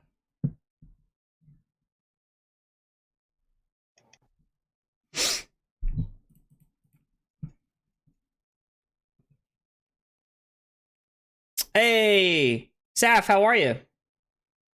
Saphirman, I think that's how you say that. How are you? You want me to tell you? Tell me what, Tameshi? Okay, so Nick plays the other sink here. We're gonna Arsenal our last card. I guess I miscounted by 1 card. I guess that's the boulder drop. I must have miscounted 1 card somewhere. Curious to know why Nick's cracking the gold here.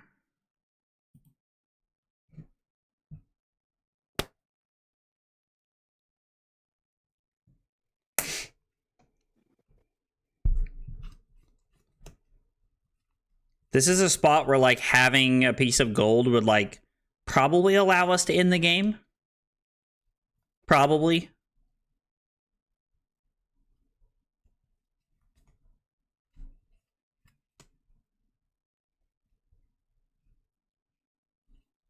Oh, the other cards? Yeah, dude. I mean, honestly, so like I miscounted by 1, which is good for me to take a note of here. It's also worth noting that like I think there are a lot of good players who could have told you the last 2 or 3 cards in their deck, but like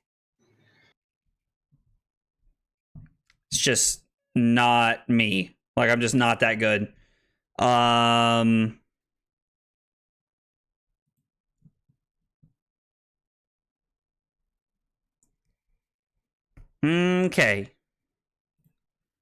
So, I mean...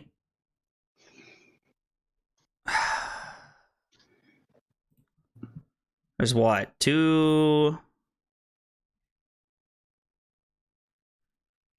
So I could block 7, take 2, go to 4, which means Nick's just playing to his double reckless out at that point.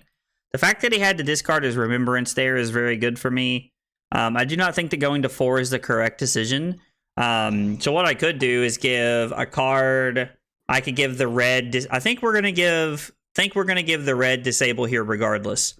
And then I could also give a piece of equipment and then take 1, go to 5, and then go again into hammer, which is not a bad line of play for me. It's technically 2 more points that way.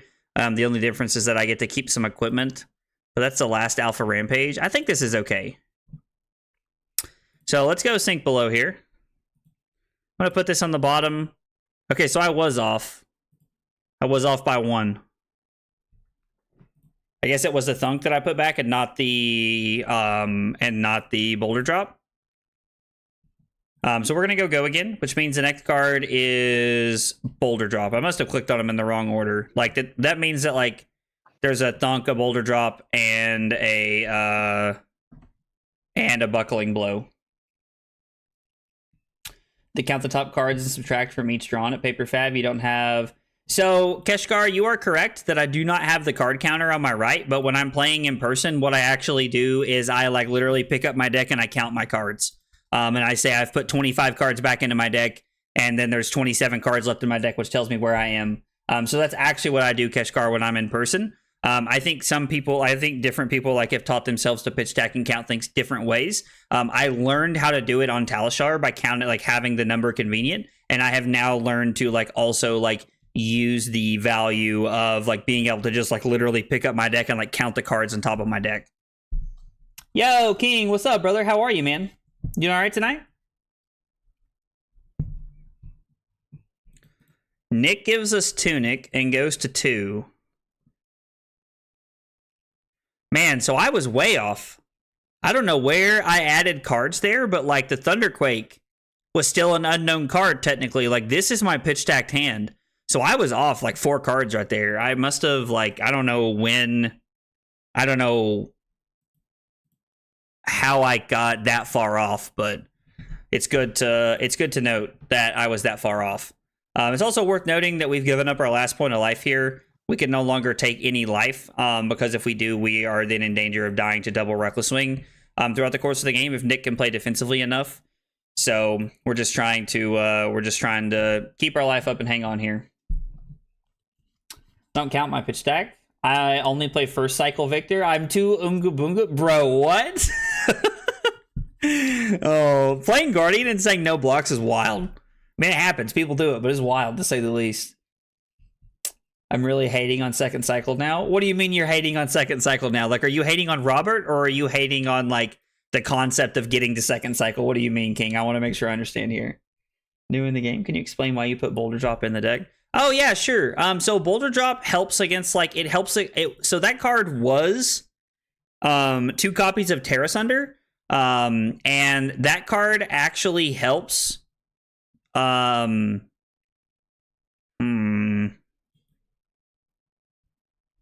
on 1 second here. I will explain that in just 1 second. 1 second, Saf. Let me figure out the best way to block this here. So, I mean, the best thing to do is to just block 3, right? We know that he doesn't have sinks. He's at 2. Like, he's out of sinks and fates. If I block 3, I take 3... go to 2. No, dang it. That technically means that I could die to the Reckless Swing, and I don't remember where it's at in his pitch stack. And I think he blocked pretty early with it. Or he pitched it pretty early.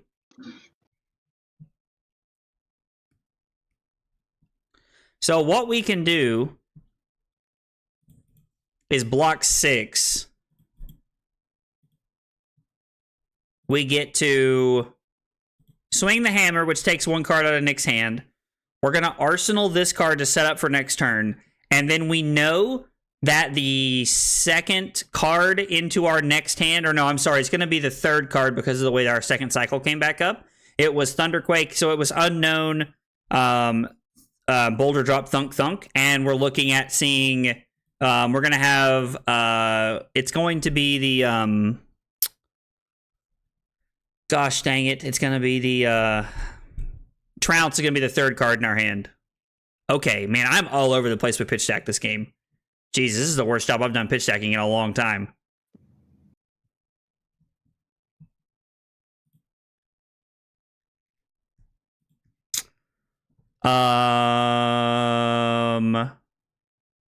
Okay.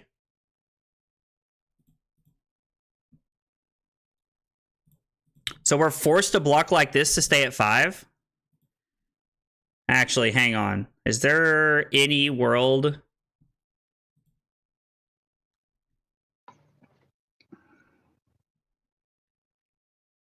There's no world, right? Because if I block Golden Sun, Civic Steps, and Gauntlets, I take 2, go to 3. And then I don't have the capability to throw the Macho or anything really that impressive here. So I'm just forced to block 9. To stay at 5 here. Okay, sorry, that was yeah, anyway, there. So Ferment, to answer your question, Boulder Drop is good at helping add some consistency it's good at helping add some consistency to winning clashes against decks like Katsu, against decks like Bolton, like Dash randomly in certain situations. So like having those 5s over Terra Sunders, which were technically non-blocks, or I'm sorry, 0 or nothings for clashes. We're adding some consistency to our clashing effect. And also Boulder Drop is a really good 2-card hand against like Ninja and cards that want to keep, decks that want to keep all 4 cards in their hand, because we now possess the ability to, Nick must have a reaction here. Okay, hold the line.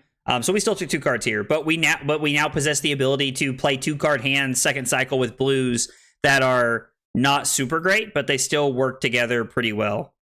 Where is the Trounce? And how far off did I get on pitch stack? Like,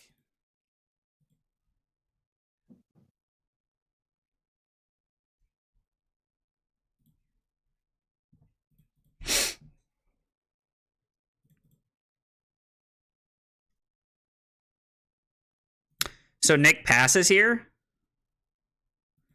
Surge comes up, and we throw the Macho Grande. And the Dominite here allows us to close out the game, even if Nick does have Reckless Swing there.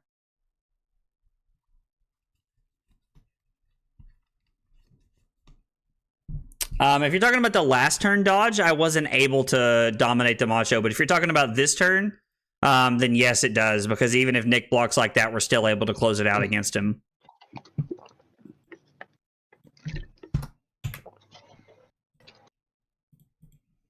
How are you feeling about this matchup?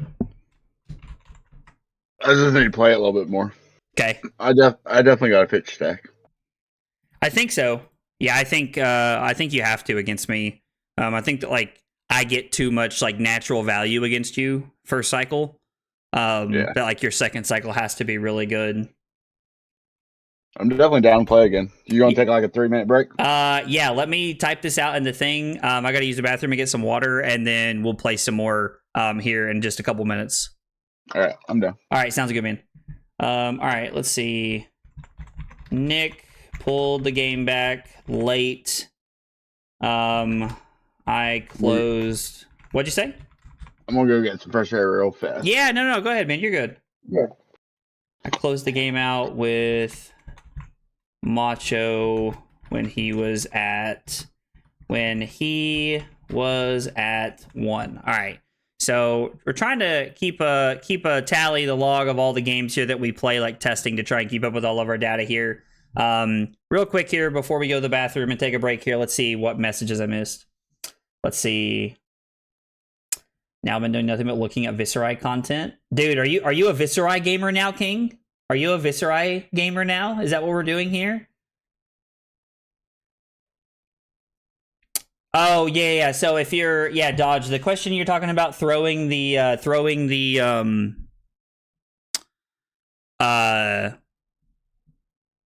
Macho Grande the turn before I was playing around Reckless Swing. That is correct. Is the last remaining 3 block that costs 3 or more for a Nothos. Yeah, it's also very good because it turns on a Nothos. It's absolutely true. Yeah, Macho Grande was able to close it out right there at the end. Yeah, you're welcome, Furman. Absolutely happy to explain it, man. Happy to. No, so the problem, Dodge, was that I would have had to gone to 2 the turn before. If I give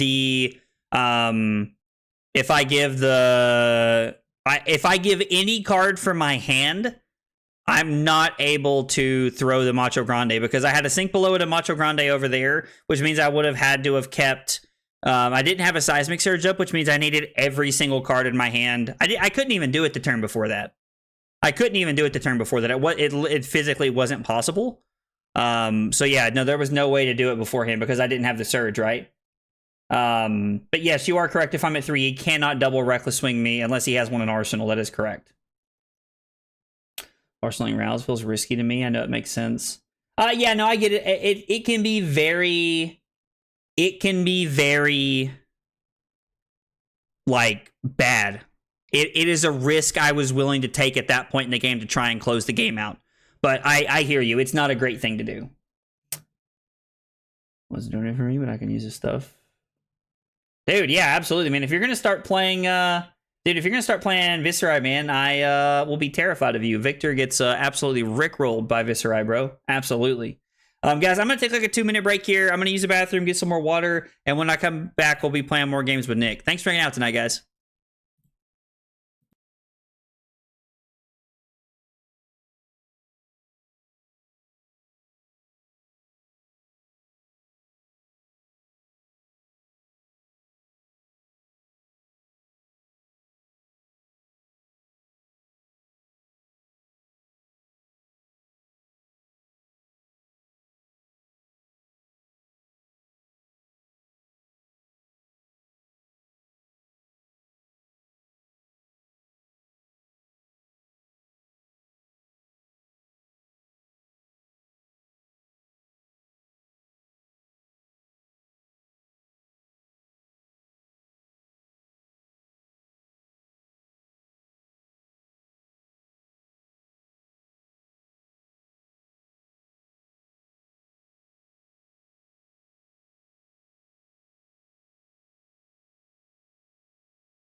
Yeah, I can hear you. Cool. I didn't think I ever muted you, but I just wanted to make sure that you could still hear me before I turned everything back on. All right. Let's see. We got the stream. We're back up. We're rolling. Let's see. Do you want a full rematch or do you just want a quick rematch that one? We can quick rematch that one. I didn't know if you wanted to sideboard again or if you just want to run it back. No, we can run back. Oh, it's been too long. Hang on. I'm gonna have to make a new game here. Give me 1 second. Why is it opening my old game? What are you doing, Talishar? Better get it together. There it is. All right, open up the old Discord. All right, I sent it to you in the game table there. You should have it now, brother. Hey, Sam, what's up, dude? Battle-hardened Richmond is probably looking like a no for me, sadly. I don't know yet. It's still in talks though. When is that? God. Is that next week? It's not this weekend, but next weekend? Ugh. Yeah, that's probably not gonna happen. I would like to. But I would like to. But I just don't think it's gonna happen. We're gonna run the same Rhinar plan we've been playing tonight. It's been working out pretty well for us so far. And we're going to already up. Hey, Gray, what's up, dude? How are you? Oh, also, Caleb with a big hydrate. Well, we got water while I was gone here.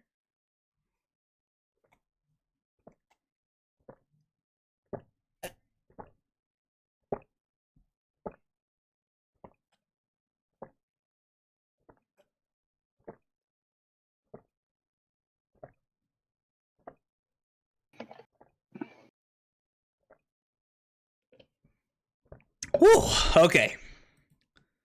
All right. This is little vanilla 6 action here, and we got an alpha rampage coming up second cycle. Scary. Hey, we win a clash. You love to see it. You love to see it. Yeah, Sam, I'd love to, brother. I just don't think it's going to work out this time around, unfortunately, man.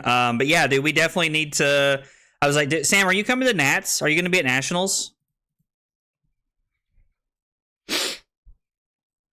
Nick's also running, let's see, 58, 59, 60, 64. And I'm running exactly 60, so Nick's on 4 more cards than us right now. Then I'll book myself to sleep. It's 8:40 a.m. there. Dodge, have you been up that whole time? Like, have you been up through the night, or did you wake up to, like, get ready for work? What, dude, where do you live in the world, Dodge? And I don't, if Nick's still playing after this, then, like, I'm going to keep playing with Nick, because Nick and I are, like, testing for ProQuest this coming weekend. But, I mean, if Nick's done after this, then, yeah, I'm down to play. But, like, if Nick's still on and Nick's still playing, we're going to keep grinding games, I think. Do you react here? Yeah, Fate Foreseen. Yeah, makes sense. Makes sense. Let me in the sheets. I'm a premium subscriber. Dude, Zach's wild. Oh, all right. We're 2 cards back into pitch stack, and we were able to set that up in a pretty good way.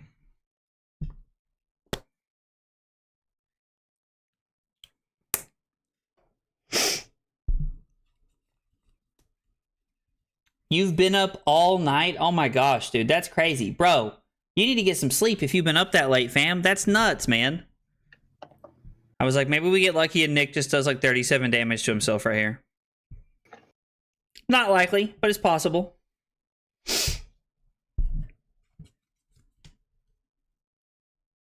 Are you from the Philippines? That's cool, man. That's awesome. I didn't realize that you guys were 12 hours ahead of us on the East Coast. I did not realize that you were... It's normal stuff for your body clock? Bro, what? We should be talking about that. Okay. So I think let's give this here. I think I want to be pretty quick to give Balance of Justice here.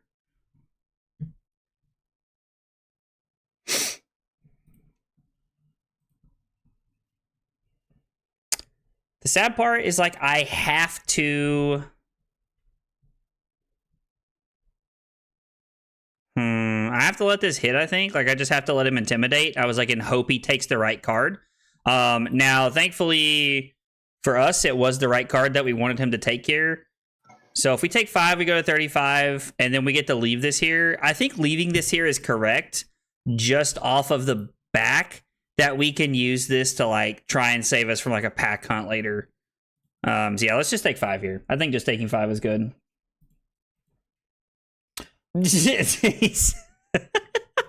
My man said Google Sheets. Wrong stream.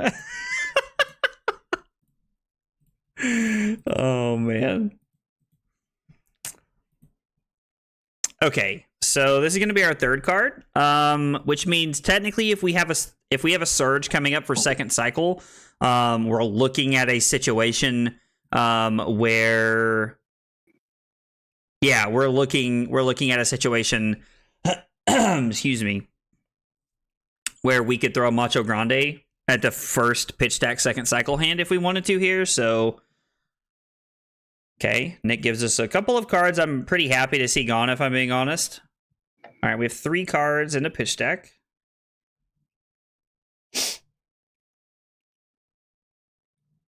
New card from Parta Misfell, do 37 damage to yourself. Like, why would everyone not play that? I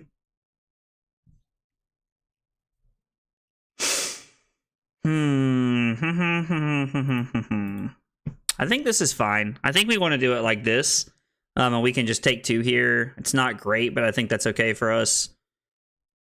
Yeah, I think we'll do it like this. So we're 3 cards into our deck at this point. We're gonna see what the trounce hits here. I mean, we could break the gold here that we have to like try and win the trounce here. I don't know that winning the trounce here is like relevant because like we're at a point where like we can like hopefully we win the next one so Nick doesn't just win the trounce, but either way we have a hand that we want. So I think we're gonna say no here, and we do win the next one. So we were 3 cards in the pitch stack. We're now 4. And our 4th card is just an extra blue, so we're looking at Macho Grande for first cycle. We're going to make another surge, and then we have another CNC we're getting ready to throw at Nick here, which is pretty good.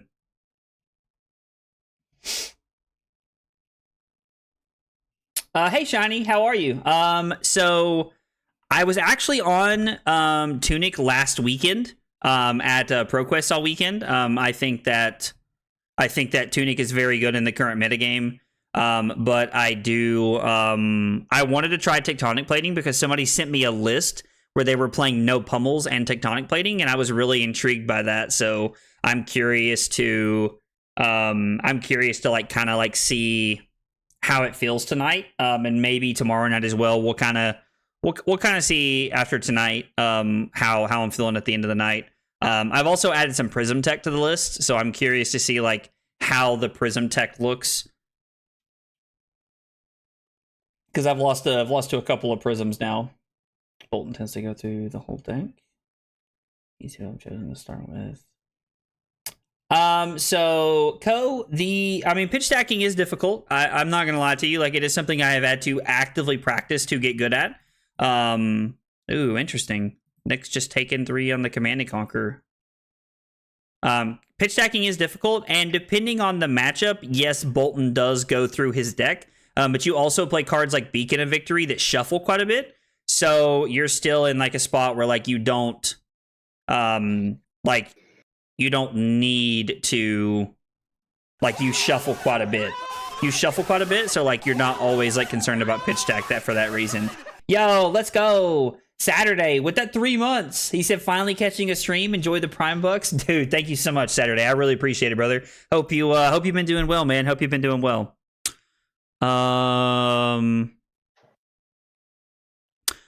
cards into our deck at this point. Let's just block 3. And we'll just go ahead and like put something into our deck that is not that is for the first time like actively not a blue card. So we'll try to pitch stack a little bit here. I mean, don't get me wrong, man. Like, I love tech plating. I have always loved tech plating. Tech plating is like tech plating is my favorite Guardian equipment that like I don't get to play that often because Tunic is more normally just better. But I mean, I love tectonic plating. I always have and I always will. This is an interesting decision because I could pitch this and come in for 7, or I could pitch this and come in for 10. I mean, math tells you it's better to come in for 10 every single time that you can. But at the same time, like, no, I mean, I guess we should just take the value when we have it, right? Like, we should just take the value when we have it. Let's not think about this too much. We'll just go ahead and destroy our gold here and come in for 10 overpower. Yep, and we put the 5th card back into our deck last turn. So this is going to be cards 6 and 7.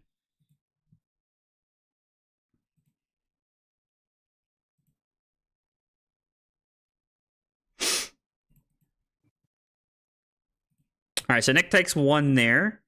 So we're going to go 6 and 7. We're now 7 cards into pitch deck. I mean, yeah, this is a hand. This is a hand if I've ever seen one. Viserai is looking good. Viserai is looking really good in the meta right now. Dude, absolutely, man. Happy to help with that answer any way that I can. Man. Did Nick pick a good hand to have sim packing?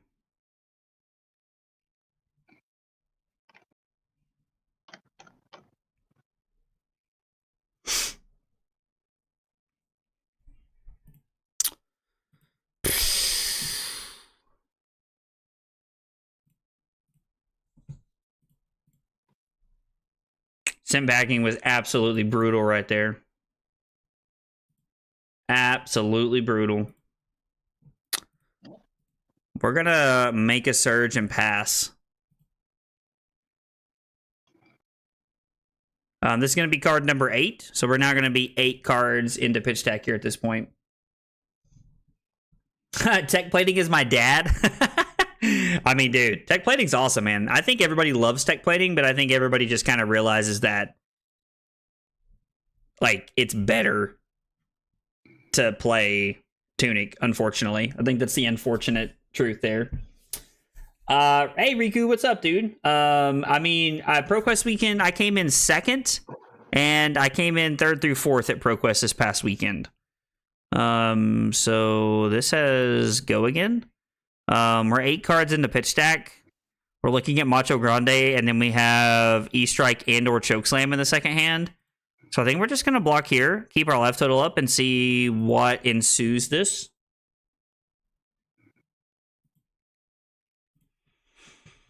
I mean, we can block 3 and swing 8 here. Like, take 5, go to 28, and then just swing 8 or swing 8 at him. I think that's okay. We could give up the Arsenal card here. We could give up the Sink Below. But I don't think that it's worth. I think I'm better off just saving it for a turn when he tries to, like, intimidate a bunch of cards from my hand.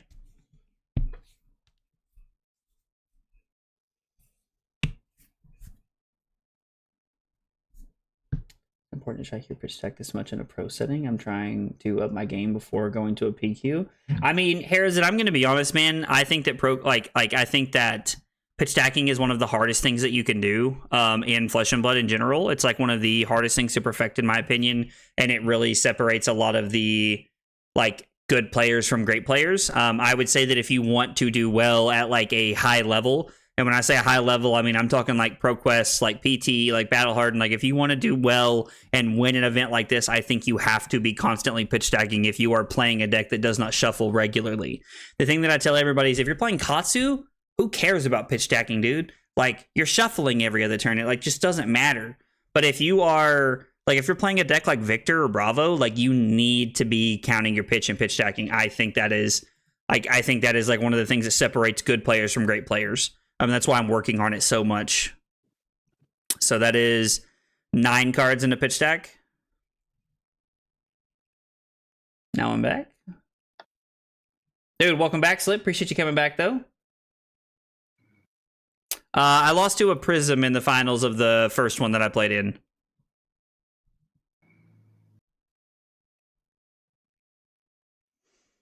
I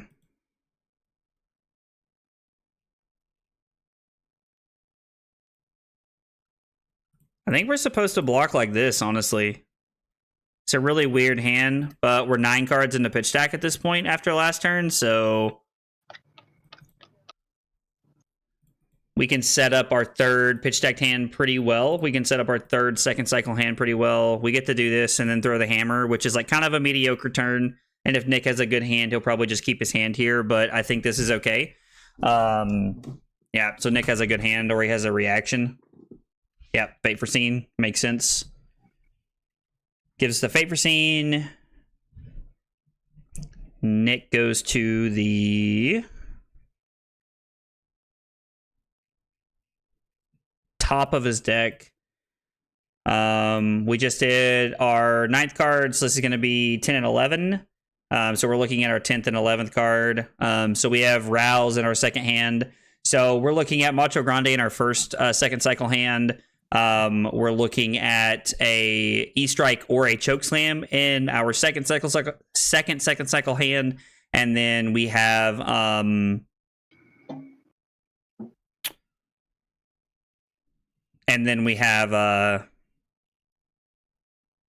a stroke.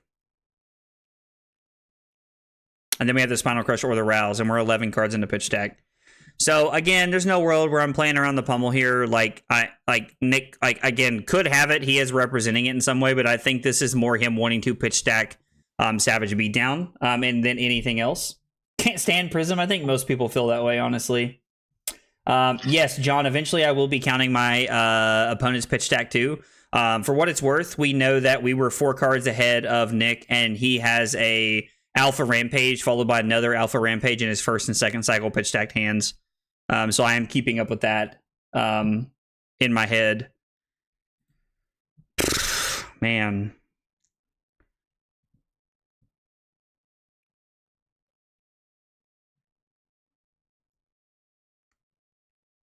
Do I want to give shield or do I want to give a card from hand?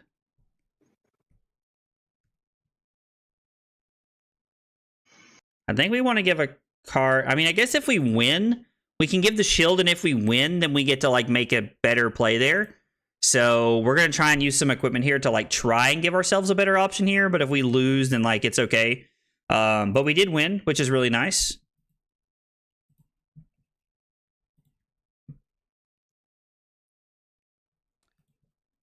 So using the E-Strike, we're going to choose Go again here. We are now 12 cards in the pitch stack. We put 12 cards back into our deck at this point.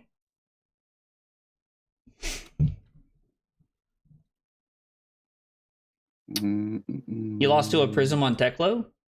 I was like, dude, Prism is like... I feel like Prism is like Slip's thing. He's very good at that deck.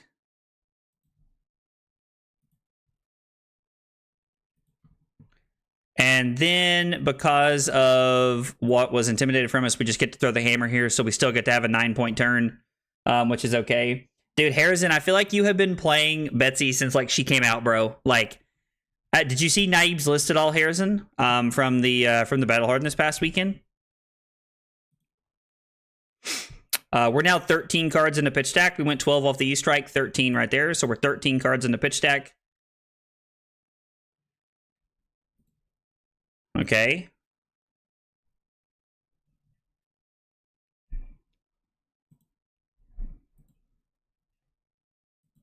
Okay. Wow. That's like one of the craziest things I've ever seen. Ever.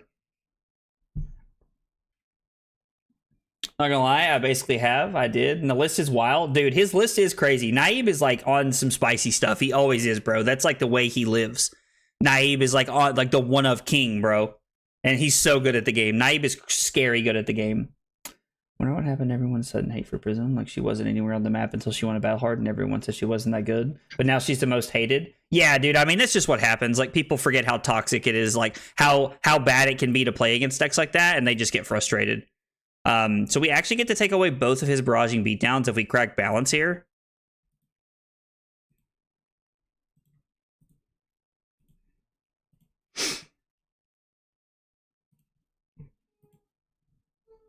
which means we're only going to take 3, which is actually like kind of crazy good for us. And then we still have a pretty decent hand, to be honest. Like, I mean, Nick took our whole hand, so we didn't really have a choice. We were forced into the life that we have here. But this is still a good hand. And this card does combat the agility pretty well, at least forcing cards out of Nick's hand in some capacity here.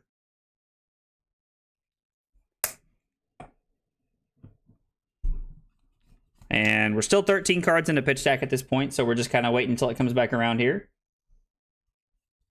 I mean, yeah, so, like, honestly, like, Riku's point, like, I think most people hate Spectra. Most people don't hate the new Prism. They don't hate the Heralds. They don't hate everything. They hate Spectra.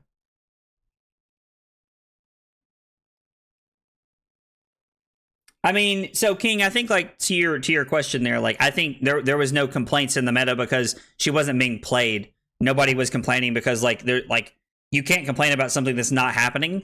So, like, I think now that she's being played, people are complaining and they realize how annoying Spectra is again. Like, I think that's wholeheartedly where that comes from there. Yeah, the balance play there was insane, Kishkar. Like, we get so much value out of the balance play right there. It feels bad to give it up on a Blood Rush that's like a 1-for-2, but, like, we just get so much value out of it right there.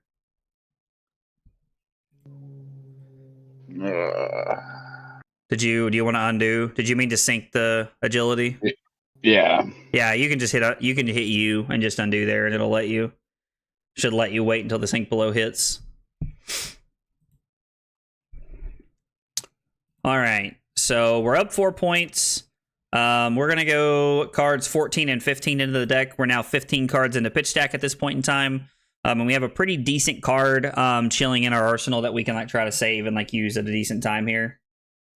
They would ban ALS and just print better Prism cards for the Herald aggro plan. Yeah, so I mean, like Sam, I don't know if like, I don't know that it's necessarily ALS. I think they should like errata Spectra in some way. I don't even know how they do that, if I'm being honest, but I think they should. What are we looking at here? I think this is okay. Like, we can just block 6, and then this lines up pretty well for us to be able to do this here, I think, and then throw either the arsenal or the card that's left in our hand, either way, however it lines up for us. Yeah, so we just went 14 and 15. We have a Test of Strength versus Nick's Wrecker Romp. I think we're just going to let this happen. This is fine. So this is going to be card number 16, and then nobody wins the second one. So we are now 16 cards into pitch stack, and we have a Sink Below on top of our deck, which is fine. I'm going to throw 10. Getting rid of the shield here, or not the shield, the gold token there. So we're just playing pretty decent offense, and we're now at a point where like Nick has access to 35 cards, and we have access to 33 cards. So we're now at a point where like Nick's only up 2 cards on us, where he was up 4 earlier in the game, and he's also played a Remembrance. So we're up on life, and we're also at a position where like the cards are not as bad as they were. So we're like slowly grinding back into the spot where like we're winning on every axis of the game, which is realistically where we want to be as far as everything's concerned. So we just went the 16th card on the bottom of our deck there. Yeah, so I actually really agree with Riku here that like the issue is Rebirth, not ALS, because I think that ALS costs 6, like is a pretty balanced card as a whole. Like I know Spectra is obnoxious, but like ALS is designed to end your turn, and like I think that like it's a pretty fair card considering it costs 6. Like Time Walk costing 6 is like not bad. I do think that Rebirth is the problem as far as that's concerned. I do agree. If anybody tried Cast Bones in Rhinar, I'm sure somebody tried Cast Bones in Rhinar. I'm sure it's been tried before. Yo, what's up, Adam? How are you? Yeah, man, life is good, brother. Just testing for ProQuest, man. How about yourself? I mean, yeah, like the ALS does win a lot of games, and it does win against a lot of decks. But like, kind of to Slip's point there, that like there's a lot of ways to play around it. Like Guardian, like you have like Time Skippers, like you can use Time Snap Potion is a great way to do it. Lead the Charge is literally a card that just plays around it that you can play red if you're playing an aggro deck, and you can play blue if you're playing like a more like a Guardian style deck. I'm playing a one of Lead the Charge in the sideboard and Time Skippers right now. Like, it is something you can do. Like, you have options to play around it. Like, the loop itself is not the most broken part of Prism, in my opinion, personally.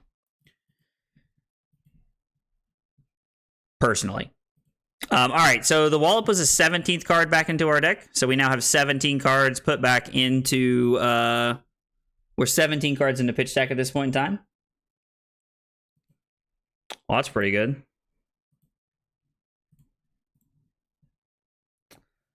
Well, I mean...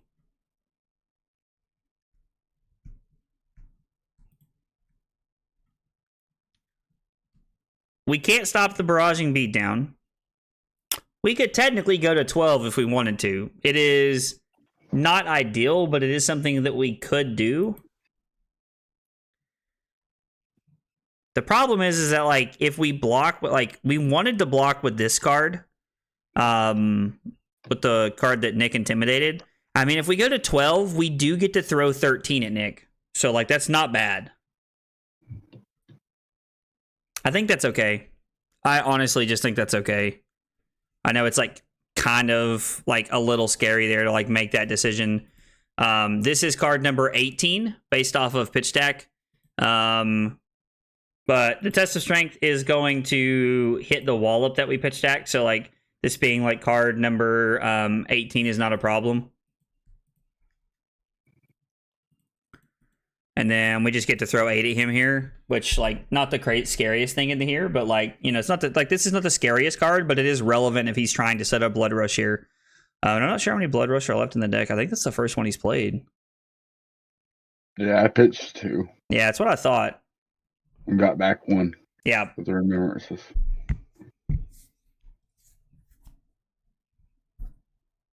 Rhinar is definitely better in Blitz than CC, but I'm going to be honest, like, the way that, like our team is thinking right now is that Rhinar is better than KO in the current CC metagame. I don't know. Like, that's kind of like that's like from our discussions yesterday as a team, that's kind of like what we're like thinking right now. So we just went card number 18. This is going to be 19 and 20. So we're now 20 cards into our pitch stack, which means we are coming up on pitch stack pretty quickly here. Done for this season. Just looking forward to the part to Misfell to brew again. Gotta go get that PQ win. Dude, thank you, man. I really hope I do. I'd really like to cross that finish line. I've been trying to climb that hill for a while now, so it'd be very nice to be able to cross that hill. 100% would be a nice thing to accomplish there. But I appreciate it, man. I'm also very excited for Part to Misfell. I think that Part to Misfell is going to offer like a really fun, like, deck building draft experience, like as a whole. Yeah, Rhinar can play control if he needs to. Absolutely. That's like our like whole thing we talked about. So what took everyone so long to discover this toxicity with Prism and people to actually play her? Well, one, I think people figured out I don't think a lot of people were playing Prism initially just because of this is cards 21 and 22 into our deck. We're 22 cards in the deck. Nobody was playing her initially because like Dromai just like dumpstered her, to be honest. Like, it just like was not great. Like Dromai was just like is very good into her, so like a lot of people didn't want to play it. Is it technically, is there a world where I'm supposed to block this might be an equipment turn, right? Like if we block 7, we take 2, go to 9, and then we get to throw 10 using the shield. I mean, that's a pretty good turn here, I think. It's a pretty decent turn here. Yeah, so this is going to be cards 23 and 24 into the deck. So considering we're going to have 24 cards in the deck, we're going to go up to 24, then up to 28, down to 24, which means we're going to have the first complete pitch stacked hand, where we pitched, it's going to be our Macho Grande. It's going to be the Macho Grande hand, and we actually did not come away with a Surge this hand, which means I did not play this correctly. Well, I mean, I think I played it correctly considering how our cards lined up, but with the Intimidate factor, but... Were you just dead there? Yeah. Oh, I thought, man, I assumed you had a D react there or something. No, I had a 3 cost stuck in my arsenal. Oh, gotcha. Yeah, I just assumed that wasn't going to end the game. But yeah, I mean, also like that just works for us to end the game. Can I draw a card if I go into manual mode here? Am I allowed to do that? So let's see. Enter manual mode for board state corrections. Let's see if it'll let me. Okay. So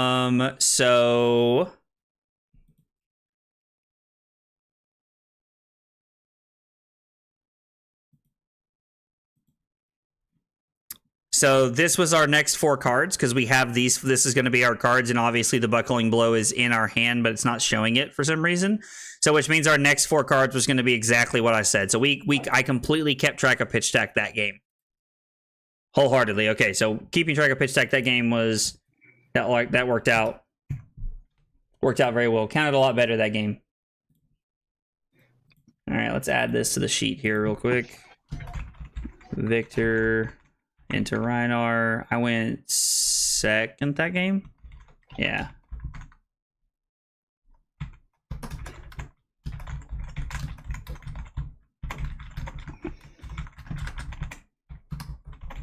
Ended at 9.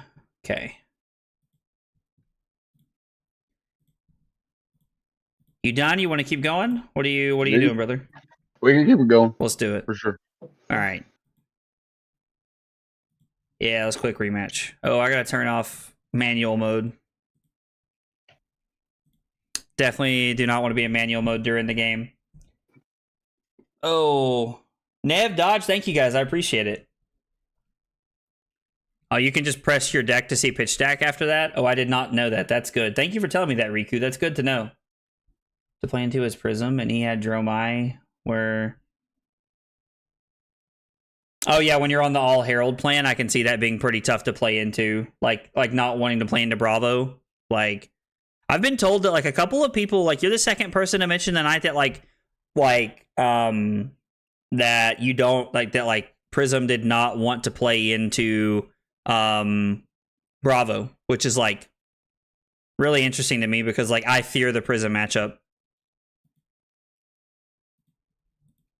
I mean, yeah, we just got to give 2 cards here. Nick gets the advantage of, like, giving 1 card from his deck for R2, but I think it's worth it to... I think it is worth it, like, just to keep the life up here. So we are going to just come in for 9 here with the disable. Really like the I've really enjoyed the disables over the Thunderquakes. That is something I've thoroughly enjoyed as a replacement. Also, if you're on Tunic and you're not playing disable, like, I think that, like, if you're not on red disable and you're playing Tunic, I think your list is wrong. Honestly. Like, I think that, like, giving yourself more options for Pummel with disable and Spinal Crush and Command and Conquer is just better for you.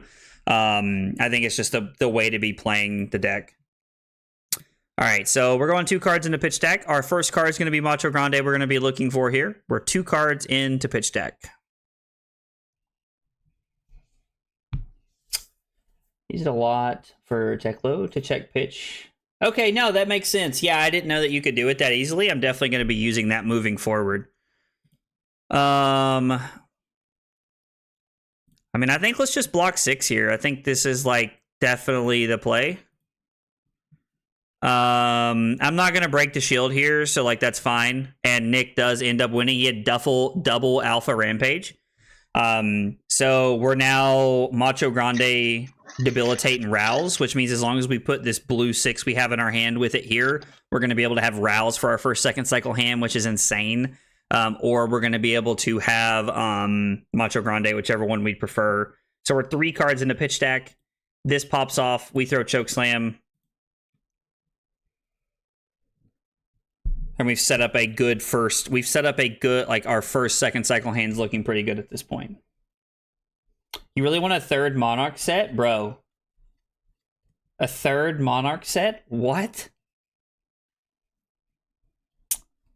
So Keshkar The only reason I would want to play Clash of Vigor in the deck, if I'm being entirely honest, would be if I'm wanting to play Prime to Fight. That would be the only reason I would want to be on that card. Like I don't think it's a bad card. I just think Boulder Drop is better in the matchups where I want that card. Yeah, I do agree, Sam, that like Red Disable is a powerhouse right now in the current metagame that people are not playing. So we're 4 cards into pitch deck at this point, and our first hand is Macho or Rouse, whichever one is more winnable because he provides way less disruption to hand, which means we have more time and can choose when we want to take our lines better. Versus, okay, so that's really good to know, Wally. I appreciate you letting me know that. I had not considered it that way, but I do like that. So we're 4 cards into pitch deck. I don't like that this is for 7.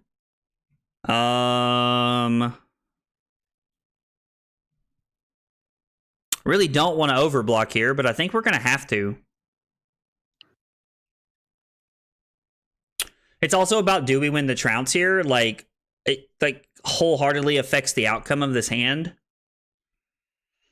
Oh, I think we're supposed to block like this. Like, we could just block 6 and let our arsenal go, but I don't like that very much. I think this is the better play here. Yeah, we're 4 cards in the pitch deck, so I think this is a good play. So we win the first one. And Thunk goes to the bottom, which means we make a Might regardless. So we're now 5 cards into pitch deck. I don't think we're supposed to break our shield. If I destroy the shield, I actually end up taking 1 here and then lose my arsenal, and I don't think that's the correct play. So I think we're just supposed to take that as it comes here. It's a little unfortunate, but it is what it is. We're going to just come in for 8 here. And we now have... we're now 6 cards in the pitch deck. My man said no pummels. That's blasphemy. Somebody sent me a really interesting list with tech plating and no pummels, and I'm curious to try it. Yo, Minja, what's up, dude? How are you, brother? And Drew 2. Since you blocked with 2 cards, then drew 2, won't that mean that your first 2... I'm not sure what you're saying, Riku, because, like, I know what cards are going to the bottom of my deck. Like, there's no mystery cards here, because the trounces show me what goes to the bottom.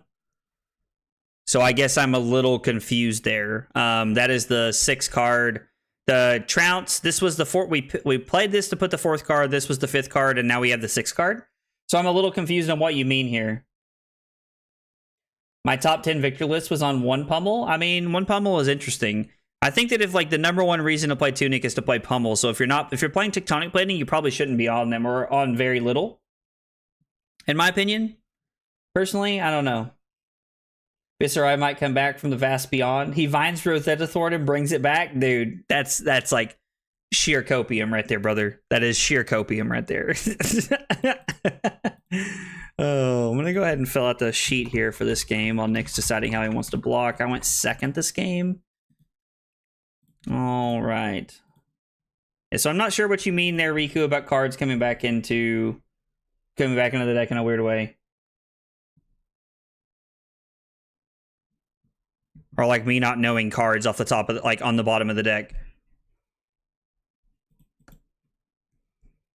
All right, so we're 6 cards in. And we have a decent arsenal here. I mean, this hand could line up pretty well depending on what Nick throws at us here. God, get out of here. Tech Love Awesome a pummel? Nobody wants that. Get out of here. Even if it didn't go. I think everybody loved Chain, bro. Like, Chain was like just like a very fun hero to play. Yeah, let's just block 4. I think this is like perfectly fine. Hopefully we win with like a Spinal or a Disable on top. That would be ideal for us here. And we have a Rouse versus the Command and Conquer here.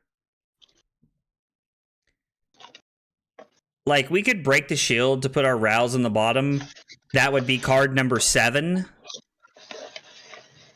To try and win with a red here. Like, we would have to find a 7 or better, though.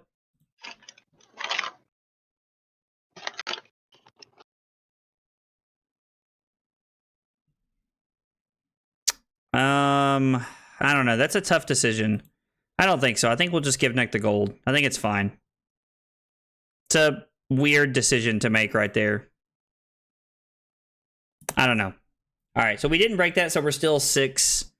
We're still 6 into the deck here. We are going to throw the CNC here since Nick arsenaled a card and see if we can force his hand a little bit here.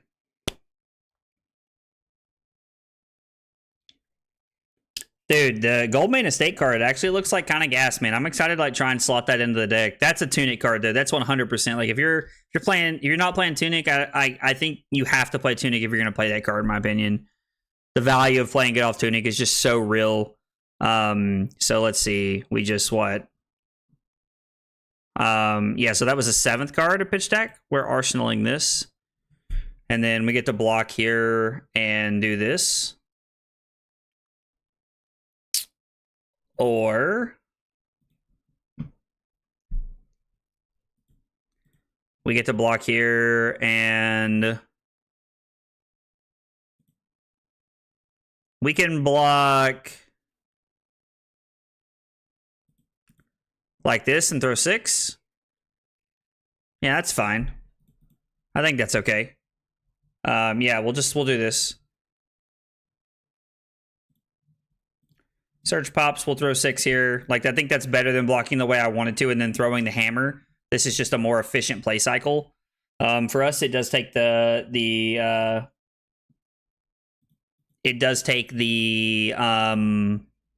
Spinal Crush out of our deck instead of like pitch decking that for second cycle, but I think that's okay. The Rouse the Ancients is the 8th card into pitch deck here. So right now we're looking at Macho and or Rouse, and then we have another Rouse set up for second cycle. With the disable, we are able to play the Rouse that we just pitched last turn, so we are in good hands here to be able to go Rouse into Rouse second cycle if we set up a way to take tempo right before we get to pitch deck. So we might be like trying to hang on to our equipment to do something like that for second cycle. All right, card number 8 is the Rouse going onto the bottom of the deck, and then we're going to see what Nick decides to throw at us. Place of Remembrance here. It's pretty early Remembrance. I think I would call that a W for us.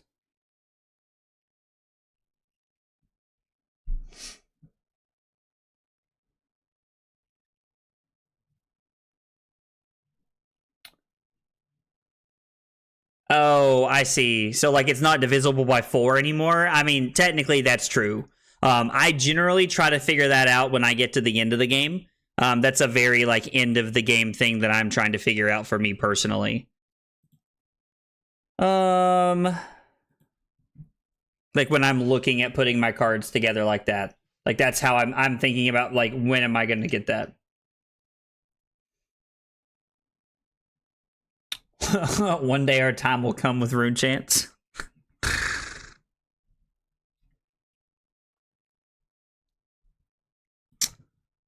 I think this is a good block for 7 right here. Considering like that we don't want to like pitch deck this back into the deck with the other one we just put down. We want to be able to space those out here, and having 2 like that is already good enough. So we are just gonna make a surge and then come in for 4. Pretty lackluster play cycle, but I think it's okay for us.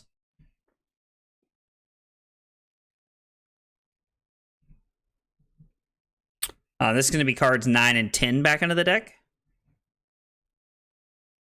Hey, Cap, what's up, dude? Yes, Rhinar is extremely good in Blitz. He is very aggressive and very fast. Min just said you guys had your time in the fun. Stay away with those Rune Chants. Bro, I felt that, though. Chain and Viscerai and everything, they had their time in the sun, man. It's time for other stuff. Although it's been a minute. Let's go 9 and 10 here. So that's cards 9 and 10. Block with these 2 and then throw this. Throw this over here on the left just to clarify. It's probably going to be the play we're looking at here, depending on what Nick throws at us.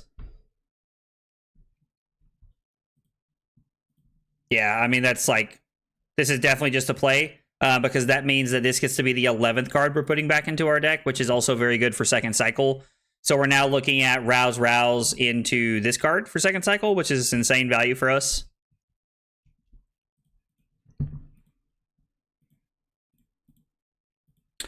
At a certain point, we do have to realize that, so that's the 11th card we just put back into our deck. Nick currently has access to 50 cards, and I have access to 40 cards, which means Nick is winning the card like race right now. So we do have to find a way to like find damage to push, or Nick will just try to fatigue us at a certain point. So it is something to be aware of. So if we have good hands, we will try to take some damage to try and apply a lot of pressure here.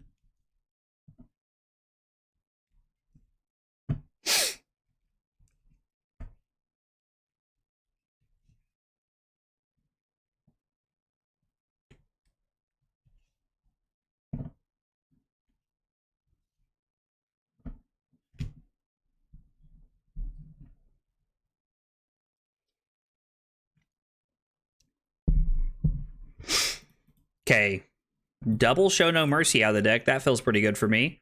We're still 11 cards in a pitch deck. I mean, this is a hand that could be good at pushing damage. It really depends on like what Nick has lined up here. Okay, so Nick doesn't net a resource there by pitching the yellow, which is okay, I think pretty good for us all the way around. So this hand's actually insane. We don't have to take any damage or anything, and we still get to just like push exactly what we want to push here, which is really nice.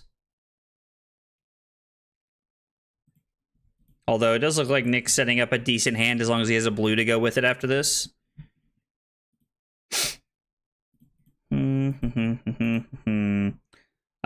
So make a surge and come in for 10. Yeah, let's destroy our shield. This is definitely worth, like, we're trading 1 point for 3 here, so like using the shield is definitely worth here every time here.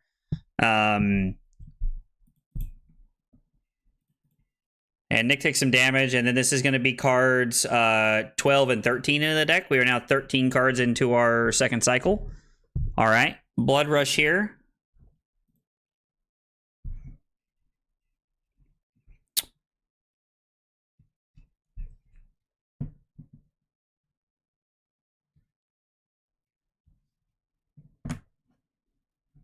So considering we're up 10 points here, I mean,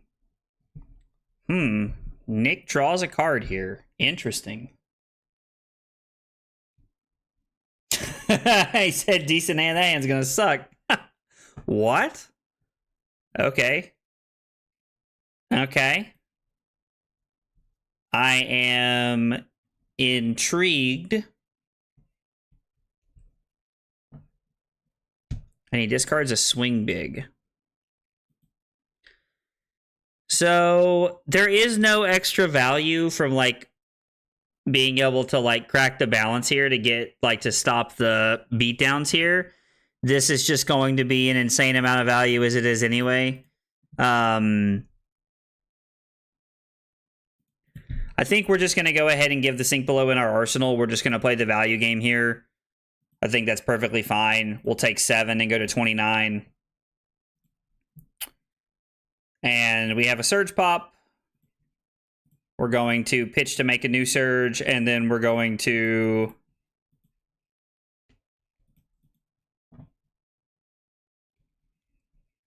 just go ahead and throw 8 at Nick here. All right.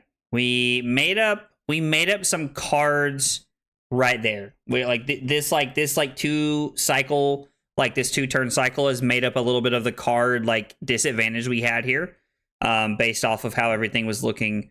We're also let's see, we were what? We're 14 cards into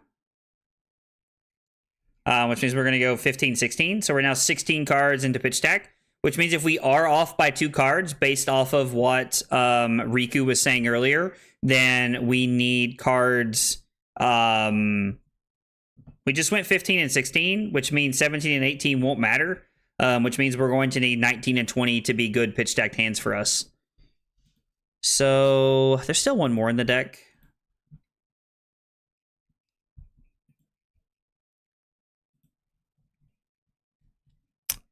Is it worth taking 3? Yeah, I think it's definitely worth taking 3.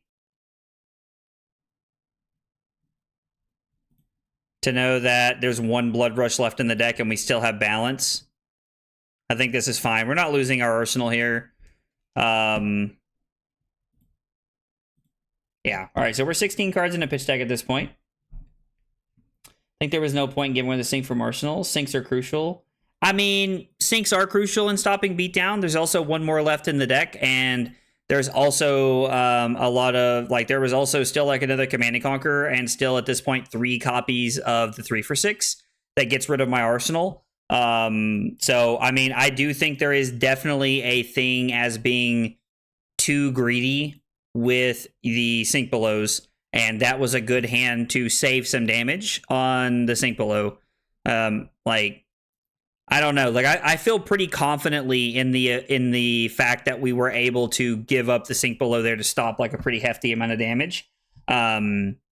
We definitely just traded 4 points for 4 points right there, like 100% over the value of being able to stop barraging beatdowns late in the game. I definitely hear what you're saying, but I think that was a good exchange for us, honestly. I think the sync was good there. I mean, it felt very good to me. Like, I still, even now, like, even after thinking about, like, that comment there, Keshkar, that still feels like, it still feels like I made a good exchange right there. All right, so we just pitched 1 card to go 17 cards into our deck. We're going to, I think we're going to give up these to pitch this for this, and then, no, that's just wrong, right? Because, I mean, yeah, no, we actually should do it this way. Because the Trounce and the second cycle thing is going to line up for us very well if we do it this way. So Command and Conquer, like, does not get the value of Command and Conquer. It's just a 2-for-6 here, but that's fine. So this is just a 2-for-6. And now we get to Arsenal, a pretty good card here to set up. And this is card number 18 back into pitch deck. So we have 2 very good cards following up the Trounce if it is cards 17 and 18. And if it ends up being cards 19 and 20, we're going to have to focus on what we pitch for the next 2 hands here.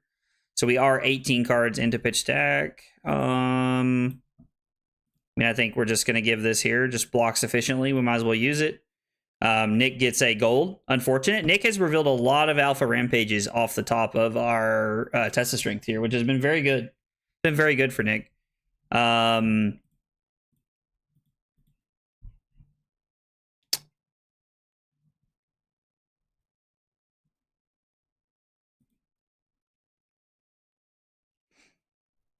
Pitch agile windup. Okay. All right. So this is going to be card number 19 back into the deck. The funny part is, like, playing tonight, Nick knows that he doesn't need to play around Pummel here, right? So, like, Nick knows he doesn't have to give me the flesh bag right here. But, like, there's also, like, a lot of value in, like, the fact that someone would probably give me the flesh bag there to play around me having the potential Pummel. But that I would get a lot of points out of that potential play pattern right there from my opponent. I won't, because Nick knows I'm not playing Pummel, and I don't expect him to do that. But it is a good thing to make a mental note that in a real scenario where I have these 2 cards like this, my opponent's going to give me flesh bag every time I represent CNC Pummel, and they can stop it with the flesh bag. And the Thunk is card number 19 back into our pitch deck. We're coming around a second cycle here, and we're gonna try to like really apply some pressure here so we can set up here. I mean, this is testing like it is with top 8 deck lists. Yes, that is correct. It's like, it's also like when we test like this, like, I enjoy that Nick knows I am playing certain cards and not playing certain cards, because I want him to, like, play optimally based off of him knowing my deck list. because my opponent won't have that convenience, but I do think it's worth it for me to like for me to have to play harder because he does know my deck list. So we just went card 19 into our deck. Oh my god, how much did it take right there?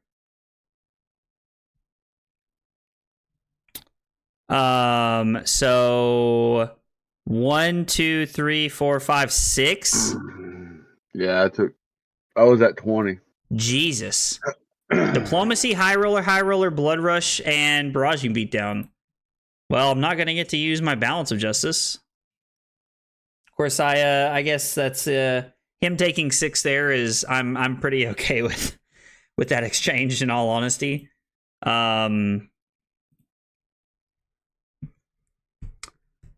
Considering that Nick took 6, I think I'm going to take 6 as well. Because I still have a 6-point life lead and I get to throw 8 versus 6. It's technically a better exchange, but I am worried about card economy at this point. Well, actually, I guess card economy just went off the table, right? Yeah. Because of that 6 cards he just banished there. So yeah, we're just supposed to do this. Never mind. Never mind. That was wild. That was actually nuts for me right there.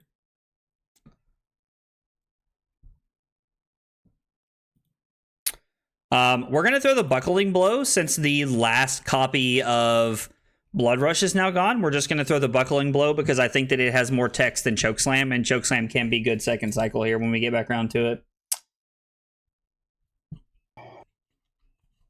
Taking 6 to deal 3 damage seems like Leviarate. Oh, that's funny. I agree, King. It is a very smart way of testing, I think, for both Nick and myself here. I am very inclined to agree with you, brother. All right, so this was card number 20 back into the deck, which means next hand, depending on what we pitch,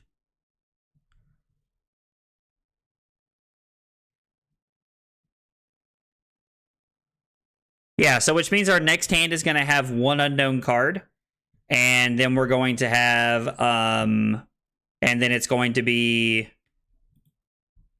Macho Rouse or something. It's Macho something Rouse. Dude, Drew, I would tell you just not to go back to work tomorrow, but I think that's bad advice as your friend. I get not wanting to go back to work, though. I thought I was going to be able to work from home tomorrow, but I got to go to the office tomorrow. And I know that's like one of the most first world problems in the world to complain about, but I am very sad about it. Yeah, 6 misses is pretty bad there. Also, I mean, it is one of the concerns that, I feel like,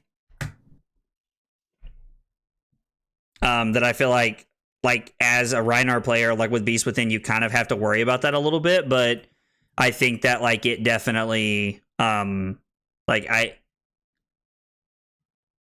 it still feels bad regardless.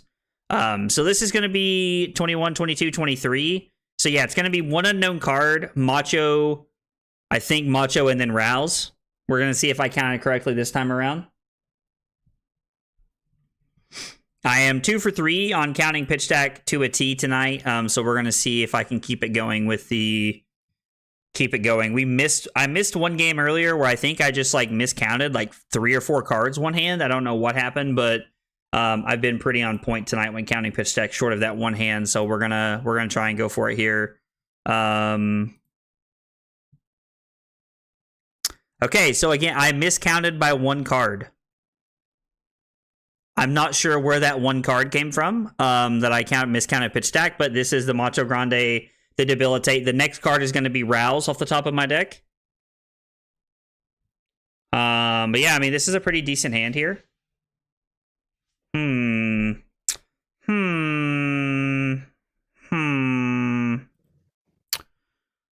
This is for 7. So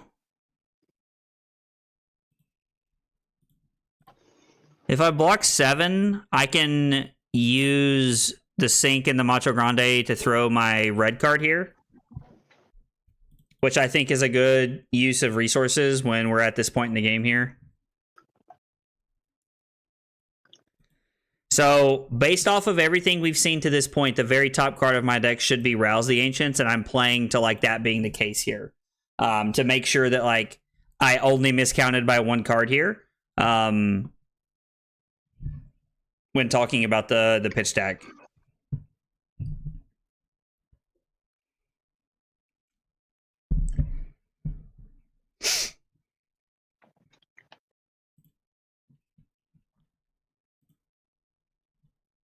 Well, next thinking about blocks, guys. Thanks for hanging out tonight. I appreciate you guys being here. If you're new to the channel, first time here, and you like the content, be sure to hit that follow button, that subscribe button, whatever you have on your screen. Really appreciate it. Go a long way in helping me out as we work towards trying to win a ProQuest this coming weekend. There is only one ProQuest coming up this weekend, but there's only one ProQuest coming up for us this coming weekend. I mean, it's on Sunday. It is my local one, but I am I'm excited and hoping to take it down. Hey, what's up, Josh? How are you, buddy? Okay. So Nick takes 3, goes to 10. Yep. Okay.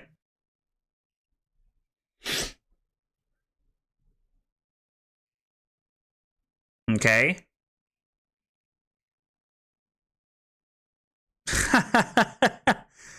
What is this? Claw for like 3, 6, 10, 14? I mean, let's just go to 9, right? Like, our hand's good. And Nick gave us a flashback last turn to play around the disable, so like we like get to just like actively have like our hand here that we want. Going to 9 is very aggressive at the end of the game. Don't get me wrong. Like that's it's a very aggressive line, but I do think it's correct here. I agree. Sinks and Arsenal would be pretty good here, but we also saw the Sink Below get pulled out of my arsenal for the exact same reason that I said, because of the sin packing. So, I mean, would you like to also say that I was correct? Like, we can't throw the choke slam here. But you are correct. That would have been a very good turn to have the Sink Below in Arsenal. Would have been absolutely insane for that specific situation right there. And I technically could have had one in my arsenal had I chose not to throw the disable the turn before. But knowing that I had go again coming up, I think I would have rather have been on that play right there.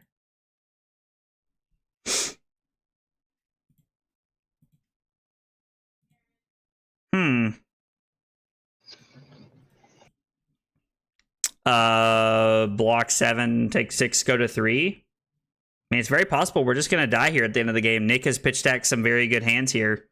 Yeah, no, this has been very good. Nick has put together some very good hands here. I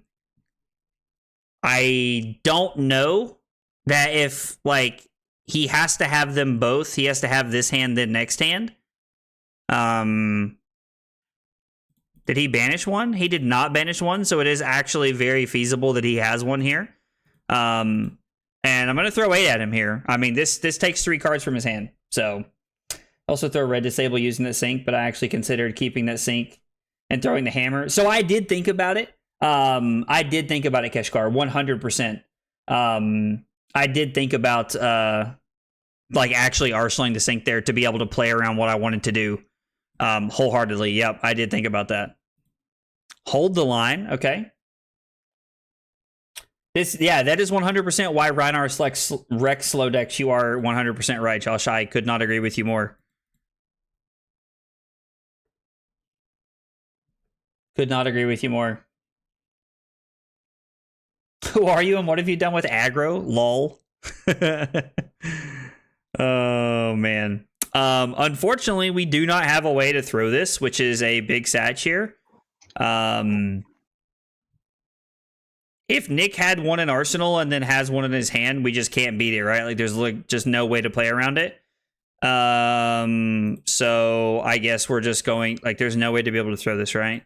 No, so we're gonna throw the Rouse here. And if Nick doesn't have double Reckless Swing right here, then we win the game. A few armories, got a few wins, got a pro quest nearby this weekend that I'm gonna try and see how it goes. Well, dude, Joseph, I hope it goes well for you, man. What are you playing? If you don't mind me asking. Oh, I guess Nick has a sink below, technically. Sorry. No, you're good, brother. Nick has a sink below that he pitch stacked earlier that could be coming up. I wasn't paying enough attention to know when the remembrance was coming in, so I'm not 100% sure. There also might be some world where Nick doesn't have Reckless Swings in the deck right now. I don't know. I mean, like, I'm not going to 2 regardless, no matter what, but there might be some world where he doesn't have him here. Yeah, no, absolutely. Nick set up pitch stacks that we can't block, and it's like insane value for him right now. Like, it's very good for him wholeheartedly. The sink below. Yep. And then I am going to make a surge. And we are going to throw the hammer. I know I'm giving this up, but we are going to throw the hammer here because it takes 2 cards out of Nick's hand. I'm going to arsenal this. And then if I am not mistaken, we have a macho coming up in the next hand. I could be wrong, but I think we have a macho coming up in the next hand here.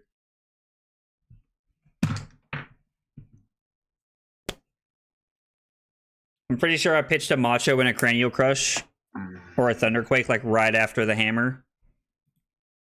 Okay, so Nick puts me to 1, which means he kills me next turn with it. All right, I have no idea what I'm talking about. Everybody ignore me. I guess it was in that hand. Yeah, I got lucky. What do you mean you got lucky? I got lucky. Did you have a miss? Yeah.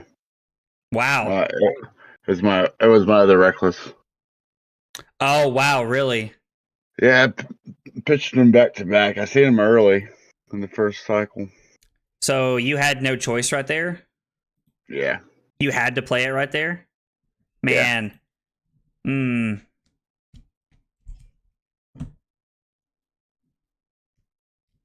So Nick's going to give us any misses he has in his hand. And then he's going to be able to... He's going to give us any misses that he has. And then he's going to be able to kill us with a Reckless here. Barring that he has a 6 in his deck, which I'm pretty sure he does. Like, most of the time, there's a 6 somewhere in the deck. He's going to... Will the Beast Within kill you first? Wow. It definitely did. Holy shit. So because you have nothing else, Talishar code times out.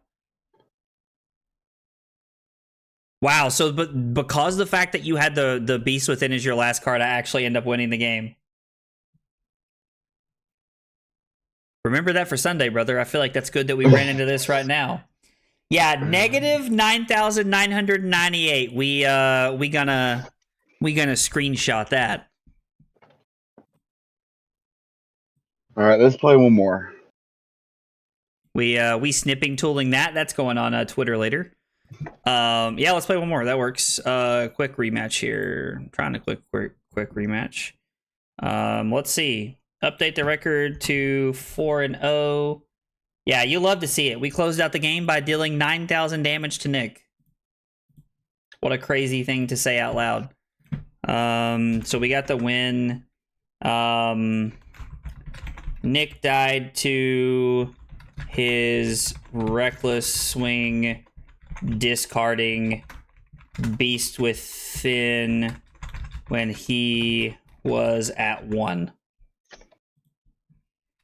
Next game, Victor versus Reinar. I'm going second.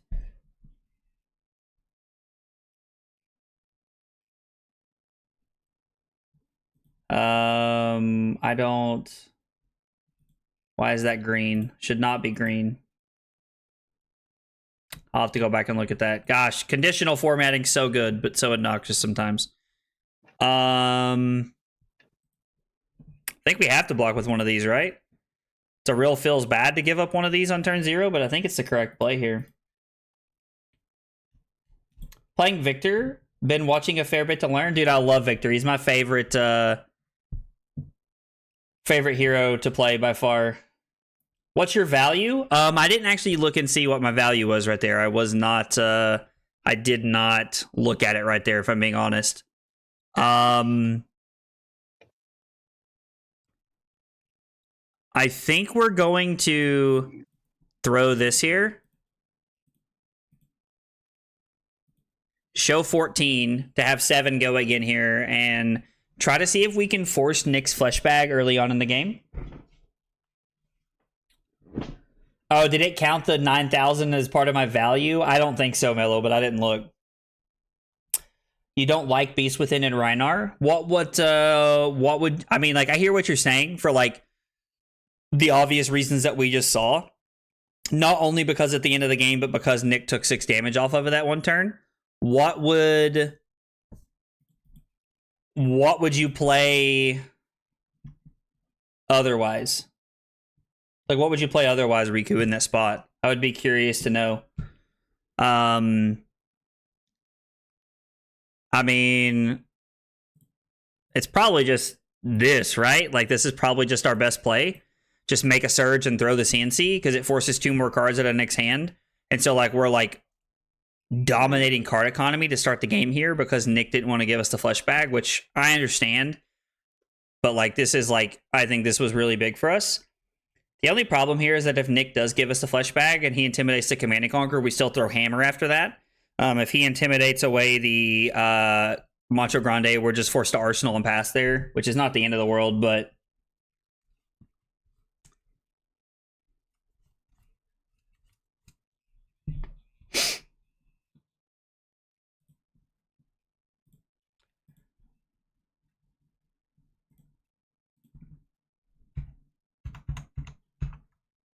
I can't block it.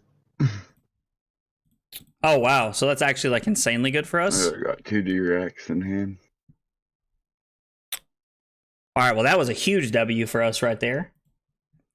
We just went 2 cards in the bottom, and our first card was the Macho Grande. So we're 2 cards in the pitch deck at this point. Claw, we're just going to give this here, and we'll see if we end up being able to win. We actually do win for a change, and we put a Spinal on the bottom. So we're now 3 cards in a pitch deck, and we have 2 blues and a Spinal. Our first card is Macho Grande. So I think I just hit pass. Maybe I didn't. All right, we're going to click it one more time. We're going to make a new surge, and then we're going to throw Disable for 8, which is very good because it also forces Nick some blocks here, or where he's going to have to give up his arsenal here. Decides he likes his cards more than his arsenal. No, has a sink below. Okay, that's also the other reasonable option there. All right, so we also kept this card because this is like a better card to play out of arsenal than either one of these cards, in my opinion. Double sink below there. Okay, so Nick covers it up completely. We are, I guess we probably, that's right. Witchable, Disable. Maybe I shouldn't have made a surge to heave this. That would have been better, I think. That would have been a better play. I wasn't thinking about that. The Vigor resource was, like, it always messes with my head. So this is 4 and 5. We're 5 cards in the pitch stack, and our first hand is a Spinal Crush.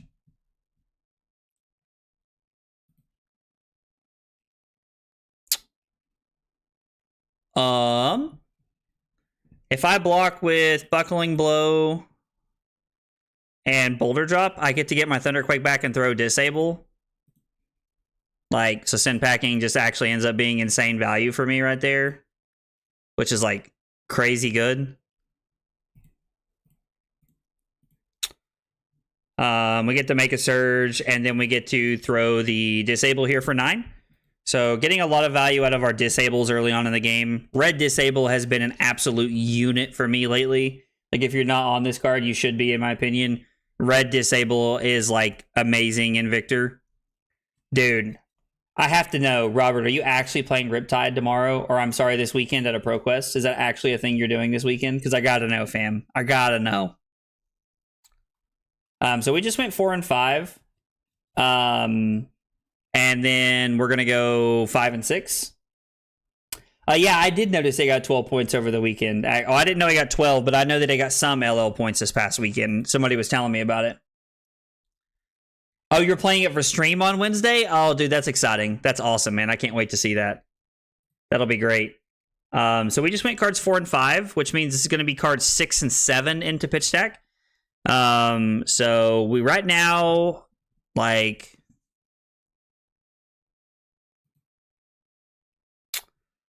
I mean, I think we're going to take 3 here, like, just to continue to apply the pressure. We're just drawing good cards that we want to play, so we're just going to take 3 to, like, be able to throw 9 back here. So make a new surge just in case. And then throw 9 again here, threatening the Arsenal once again. We've had 3 straight turns of Arsenal disruption, which is, like, actually bananas. This is why having 6 copies of Disable is bonkers. Want my golden boy this weekend? Nice, dude. Let me know how you do, man. I want to hear about it for sure. Also, I'm going to shoot you a message after this, Robert, because I wanted to ask you a question about... We were talking about the cameras and some of the difficulties, and I wanted to ask you a question about it. So at this point, we're 7 cards in a pitch stack. We get 2 pieces of equipment, which is good for us. And we're going to go number 8 and then 9. Our first hand has a Spinal Crush, and our second hand has a all-blue hand with a Macho, notably, so could close the game out if we needed it to. Alpha Rampage to take 2 more cards out of our hand, which means we're blocking. I mean, this is like the one card in my hand I didn't want to block with, but I mean, it's okay. I think we'll just go ahead and give up the shield. Like, math is math here. Take 8, go to 29, and then throw 8 back is fine. I think this is okay. I'm only giving up the shield because, like, it could be reliable for us to, like, throw the Golden Sun somewhat soon after that. 9 cards in a pitch stack. You guys hear me saying that, like, the number over and over again? It's because I'm literally trying to, like, ingrain it into my brain every time I play a new game.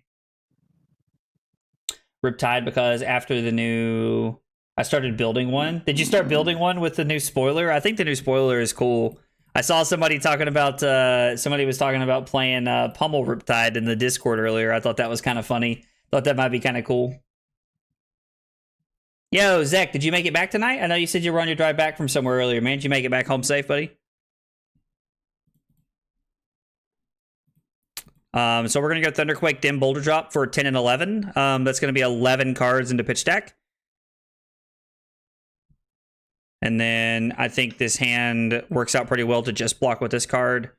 We are currently 11 cards into pitch stack. We'll see what the trounce brings us here. We win the first one, but lose the second one. So we are now 12 cards into pitch stack, and we put a Disable there. I do think it's worth cracking the gold here to be able to potentially throw this here. Like, we can crack the gold that we have and put the Rouse on the bottom to go 13 cards on the bottom. And if we hit a 7 or better, we're going to, like, win, which is insane. So we're going to try it here. We're going to target ourselves and see what we come up with. We hit the Debilitate. It's not great. We gave up a piece of gold there to try and get more value out of this hand, but I think that's okay regardless. We are still 13 cards in the pitch stack at this point. Let's make a Surge and throw some Disruption there. Oh, you were going to Charlotte. I thought you were heading back from Charlotte. My bad. Well, dude, I'm glad you made it to Charlotte safe, man. Yeah, it was Mellow earlier. That's right. I do remember that. Yeah. I know what I want to see. I am counters on Riptide would be. I feel like you need a lot of blues, yellows. Yeah, you definitely have to be on, like, a more resource heavy build, I think. Like, I mean, you're currently playing, like, what, like maybe a couple of blues in the whole deck, like maybe 5, but I think you get to play more cards that way that you want to play, like, resource wise. So we're now 14 cards in a pitch stack.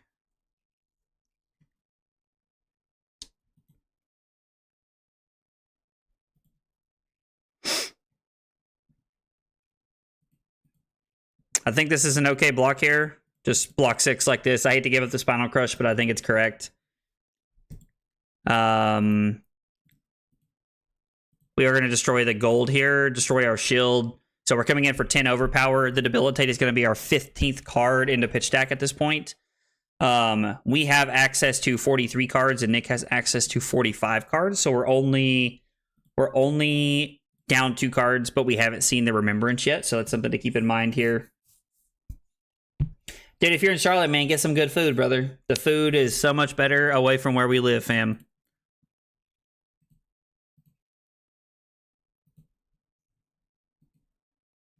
All right, debilitates 15th card, and we're going to arsenal this, which is very good.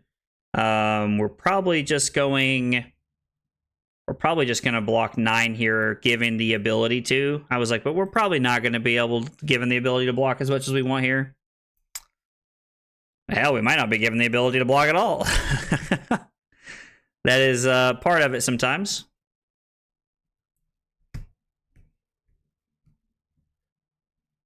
Man, that's happened a lot to Nick tonight. So we're 15 cards in. Yo! He said, almost forgot to come over here and check if the Prime was up. Dude, let's go. Mello, thank you for the 3 months, brother. I really appreciate that. Nick, what the fuck is going on over there? What are you doing? Dude, Mello, thank you so much for the 3 months, man. I really appreciate it. Oh, dude, blue Pummel? Oh, that's spicy. That's some species spiciness if I've ever seen it right there, brother. Yeah. So even if we, like, crack this, it won't matter. All right, whoa. I don't want to crack that. I want to block with it. Yeah, so let's block like this. We're gonna take quite a bit of damage here, but we are gonna get to use balance because Nick literally just played every blood rush in his deck, which is like nuts.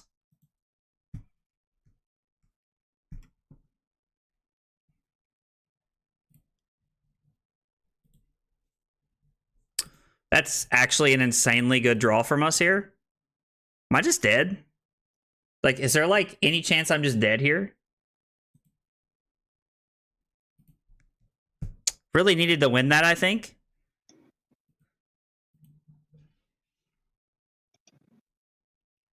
Just gonna be swing big for 14. I mean, yeah. Like, I don't know what I'm supposed to do against that.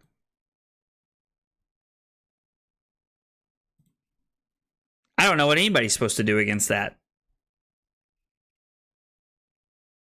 Jesus Christ. So yeah, we'll be clipping that because that was dumb. Well, since I have 5 cards, I do have a go again card, and Nick has no flesh bag, which is kind of nice. So we do get to like try to take a lot of value here.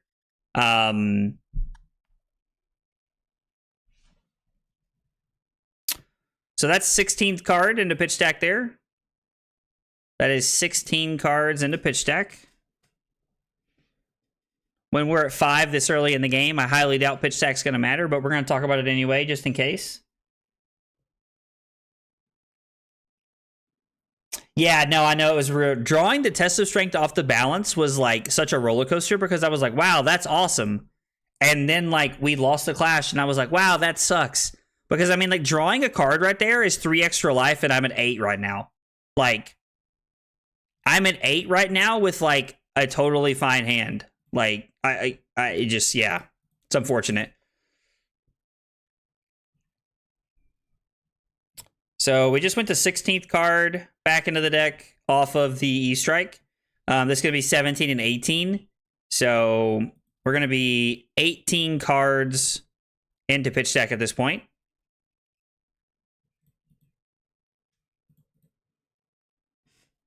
And Nick's going to take 4, go to 13, take the crush effect here. And we're going to go Wallop in the Golden Sun here.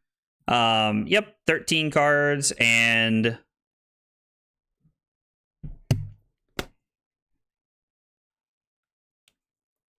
my gut's telling me it's going to be Claw here because Nick created the Might token there. Yeah, okay, that makes sense. So we're going to block Wallop and Tech Plating here. I am...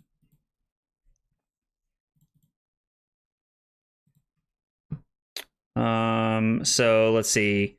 We went 16 and then 17, 18. So we're 18 cards in the pitch stack. Let's refresh here. We are 19 cards in the pitch stack at this point. We're really gonna have to do some work here if we're gonna get back into this game here. Hey, Michael, how are you, buddy? The games are going well tonight, but Nick just hit us with a triple blood rush in one turn, so we're fighting for dear life right now. That was a 19th card. E-Strike put the 19th card back into our deck.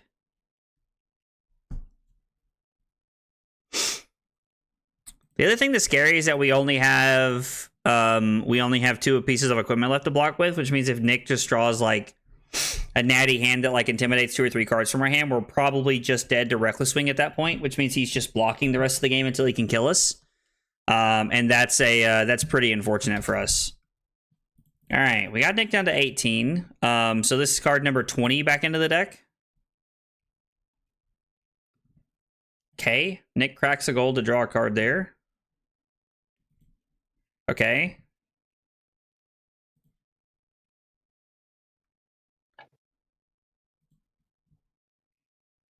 So the beatdown takes away 3. So literally blocking with the cards from hand is the same thing, right? It's like literally the exact same thing. So it's definitely just better to block because it is the exact same thing. And then let's block 7, take 2, go to 3. Yeah. That's fine. It's not great, but it's okay. And we just went the 20th card back into the deck, right? Yeah, I'm pretty sure it was the 20th card. We just went back into the deck right there.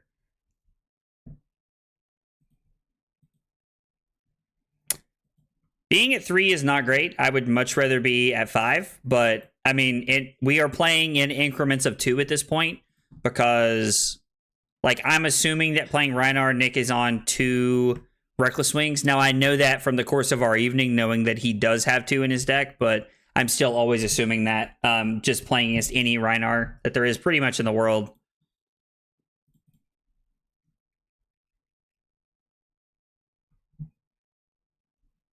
The decks felt pretty good tonight, Michael. I won't lie. The deck has felt pretty clean tonight. I've enjoyed it. Okay.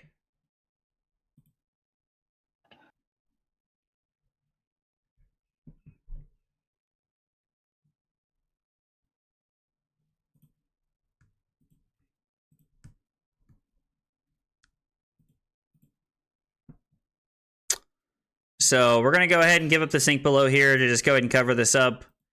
I think that's a fine exchange for us. We get a Quicken token. We're going to swing the hammer. We went the 21st card into our deck last turn, swinging the hammer. So this Chokeslam is number 22. We're going to be 22 cards in the pitch stack.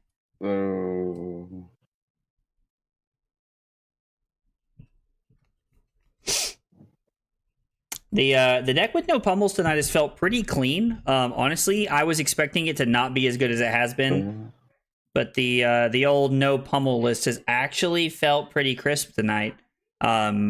More of a contender for next week than I thought it was going to be. Just gonna be honest. For next weekend at our ProQuest. I am 36. What if I asked you not to? I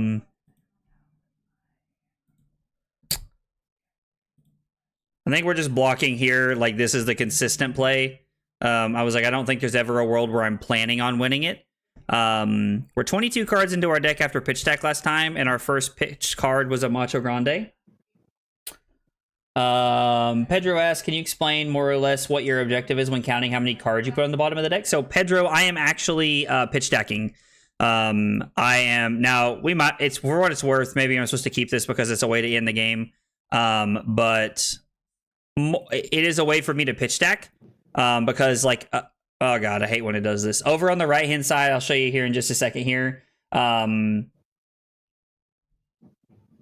If it ever reloads. Over on the right-hand side, Talishar shows me my deck count. And I'm using how many cards I've put into my deck to know when I'm getting back to my pitch stack. I I like counting to pitch stack, and so like I've taught myself to pitch stack by using Talishar numbers. And so when I'm playing in real life, I count the cards left in my deck, and I know that's how many cards I have left until I get to my pitch stack. So it was 22 last turn. This is going to be 23, 24.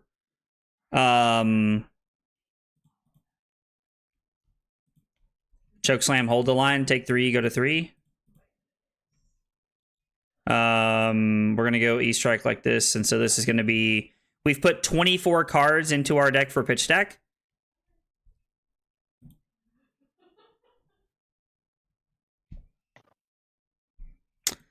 Nick took the one card that I did want to block with here. Was not a fan of swapping to Tunic, though. And why didn't you like Tunic this past week? I am curious to know why you didn't do that.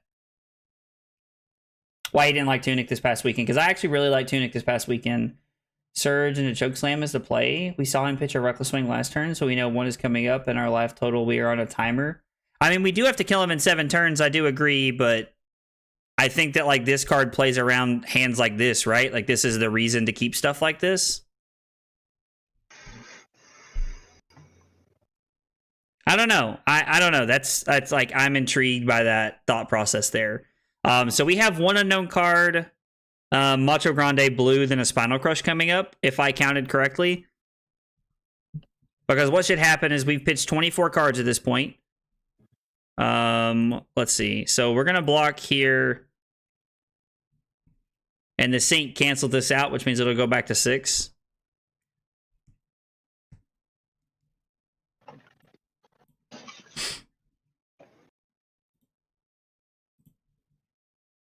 Since it's an unknown card, am I maybe supposed to sink this to the bottom?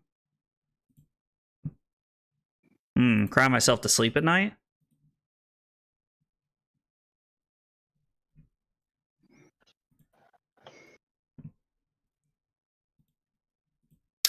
Take one card out of Nick's hand here, guaranteed. So do you try to stack increments of 4 cards to sculpt hands you draw? Are you doing it more in general sense of trying to mix blues and reds? I mean, Pedro, I'm kind of past the point of like trying to just put blues and reds together. That was like that's a very early form of pitch stacking. I'm now actually counting cards specifically to know exactly what I should have every single hand. So my next hand should be Macho Grande, a blue, a Spinal Crush, and then another blue, if I remember correctly. I don't remember what the other ones were off the top of my head, but... Or I'm sorry, I'm going to keep this in my hand, so I'm still going to only draw 3 cards. Yep. So we pitch stacked exactly correct.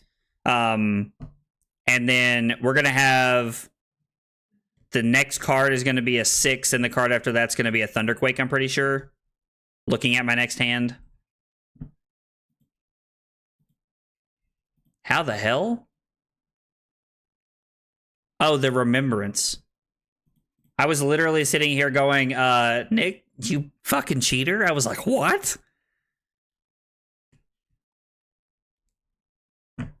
Yeah, keeping the 1 card in hand does ruin the count here, but I still think that's okay. I mean, I'm dead here, though. Like, this is just, I'm Omega dead. Yeah, I mean, there was nothing I could do about this regardless. Yeah. Oh, good game, brother. Nice job. So Nick's hand of triple Blood Rush literally just lost us the game there.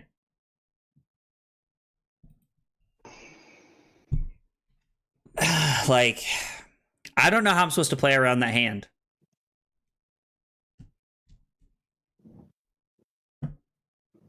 Like, I don't know. I don't know how I'm ever supposed to play around that hand.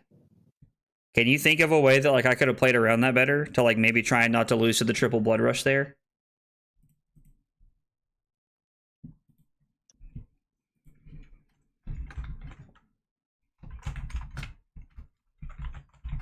Nick?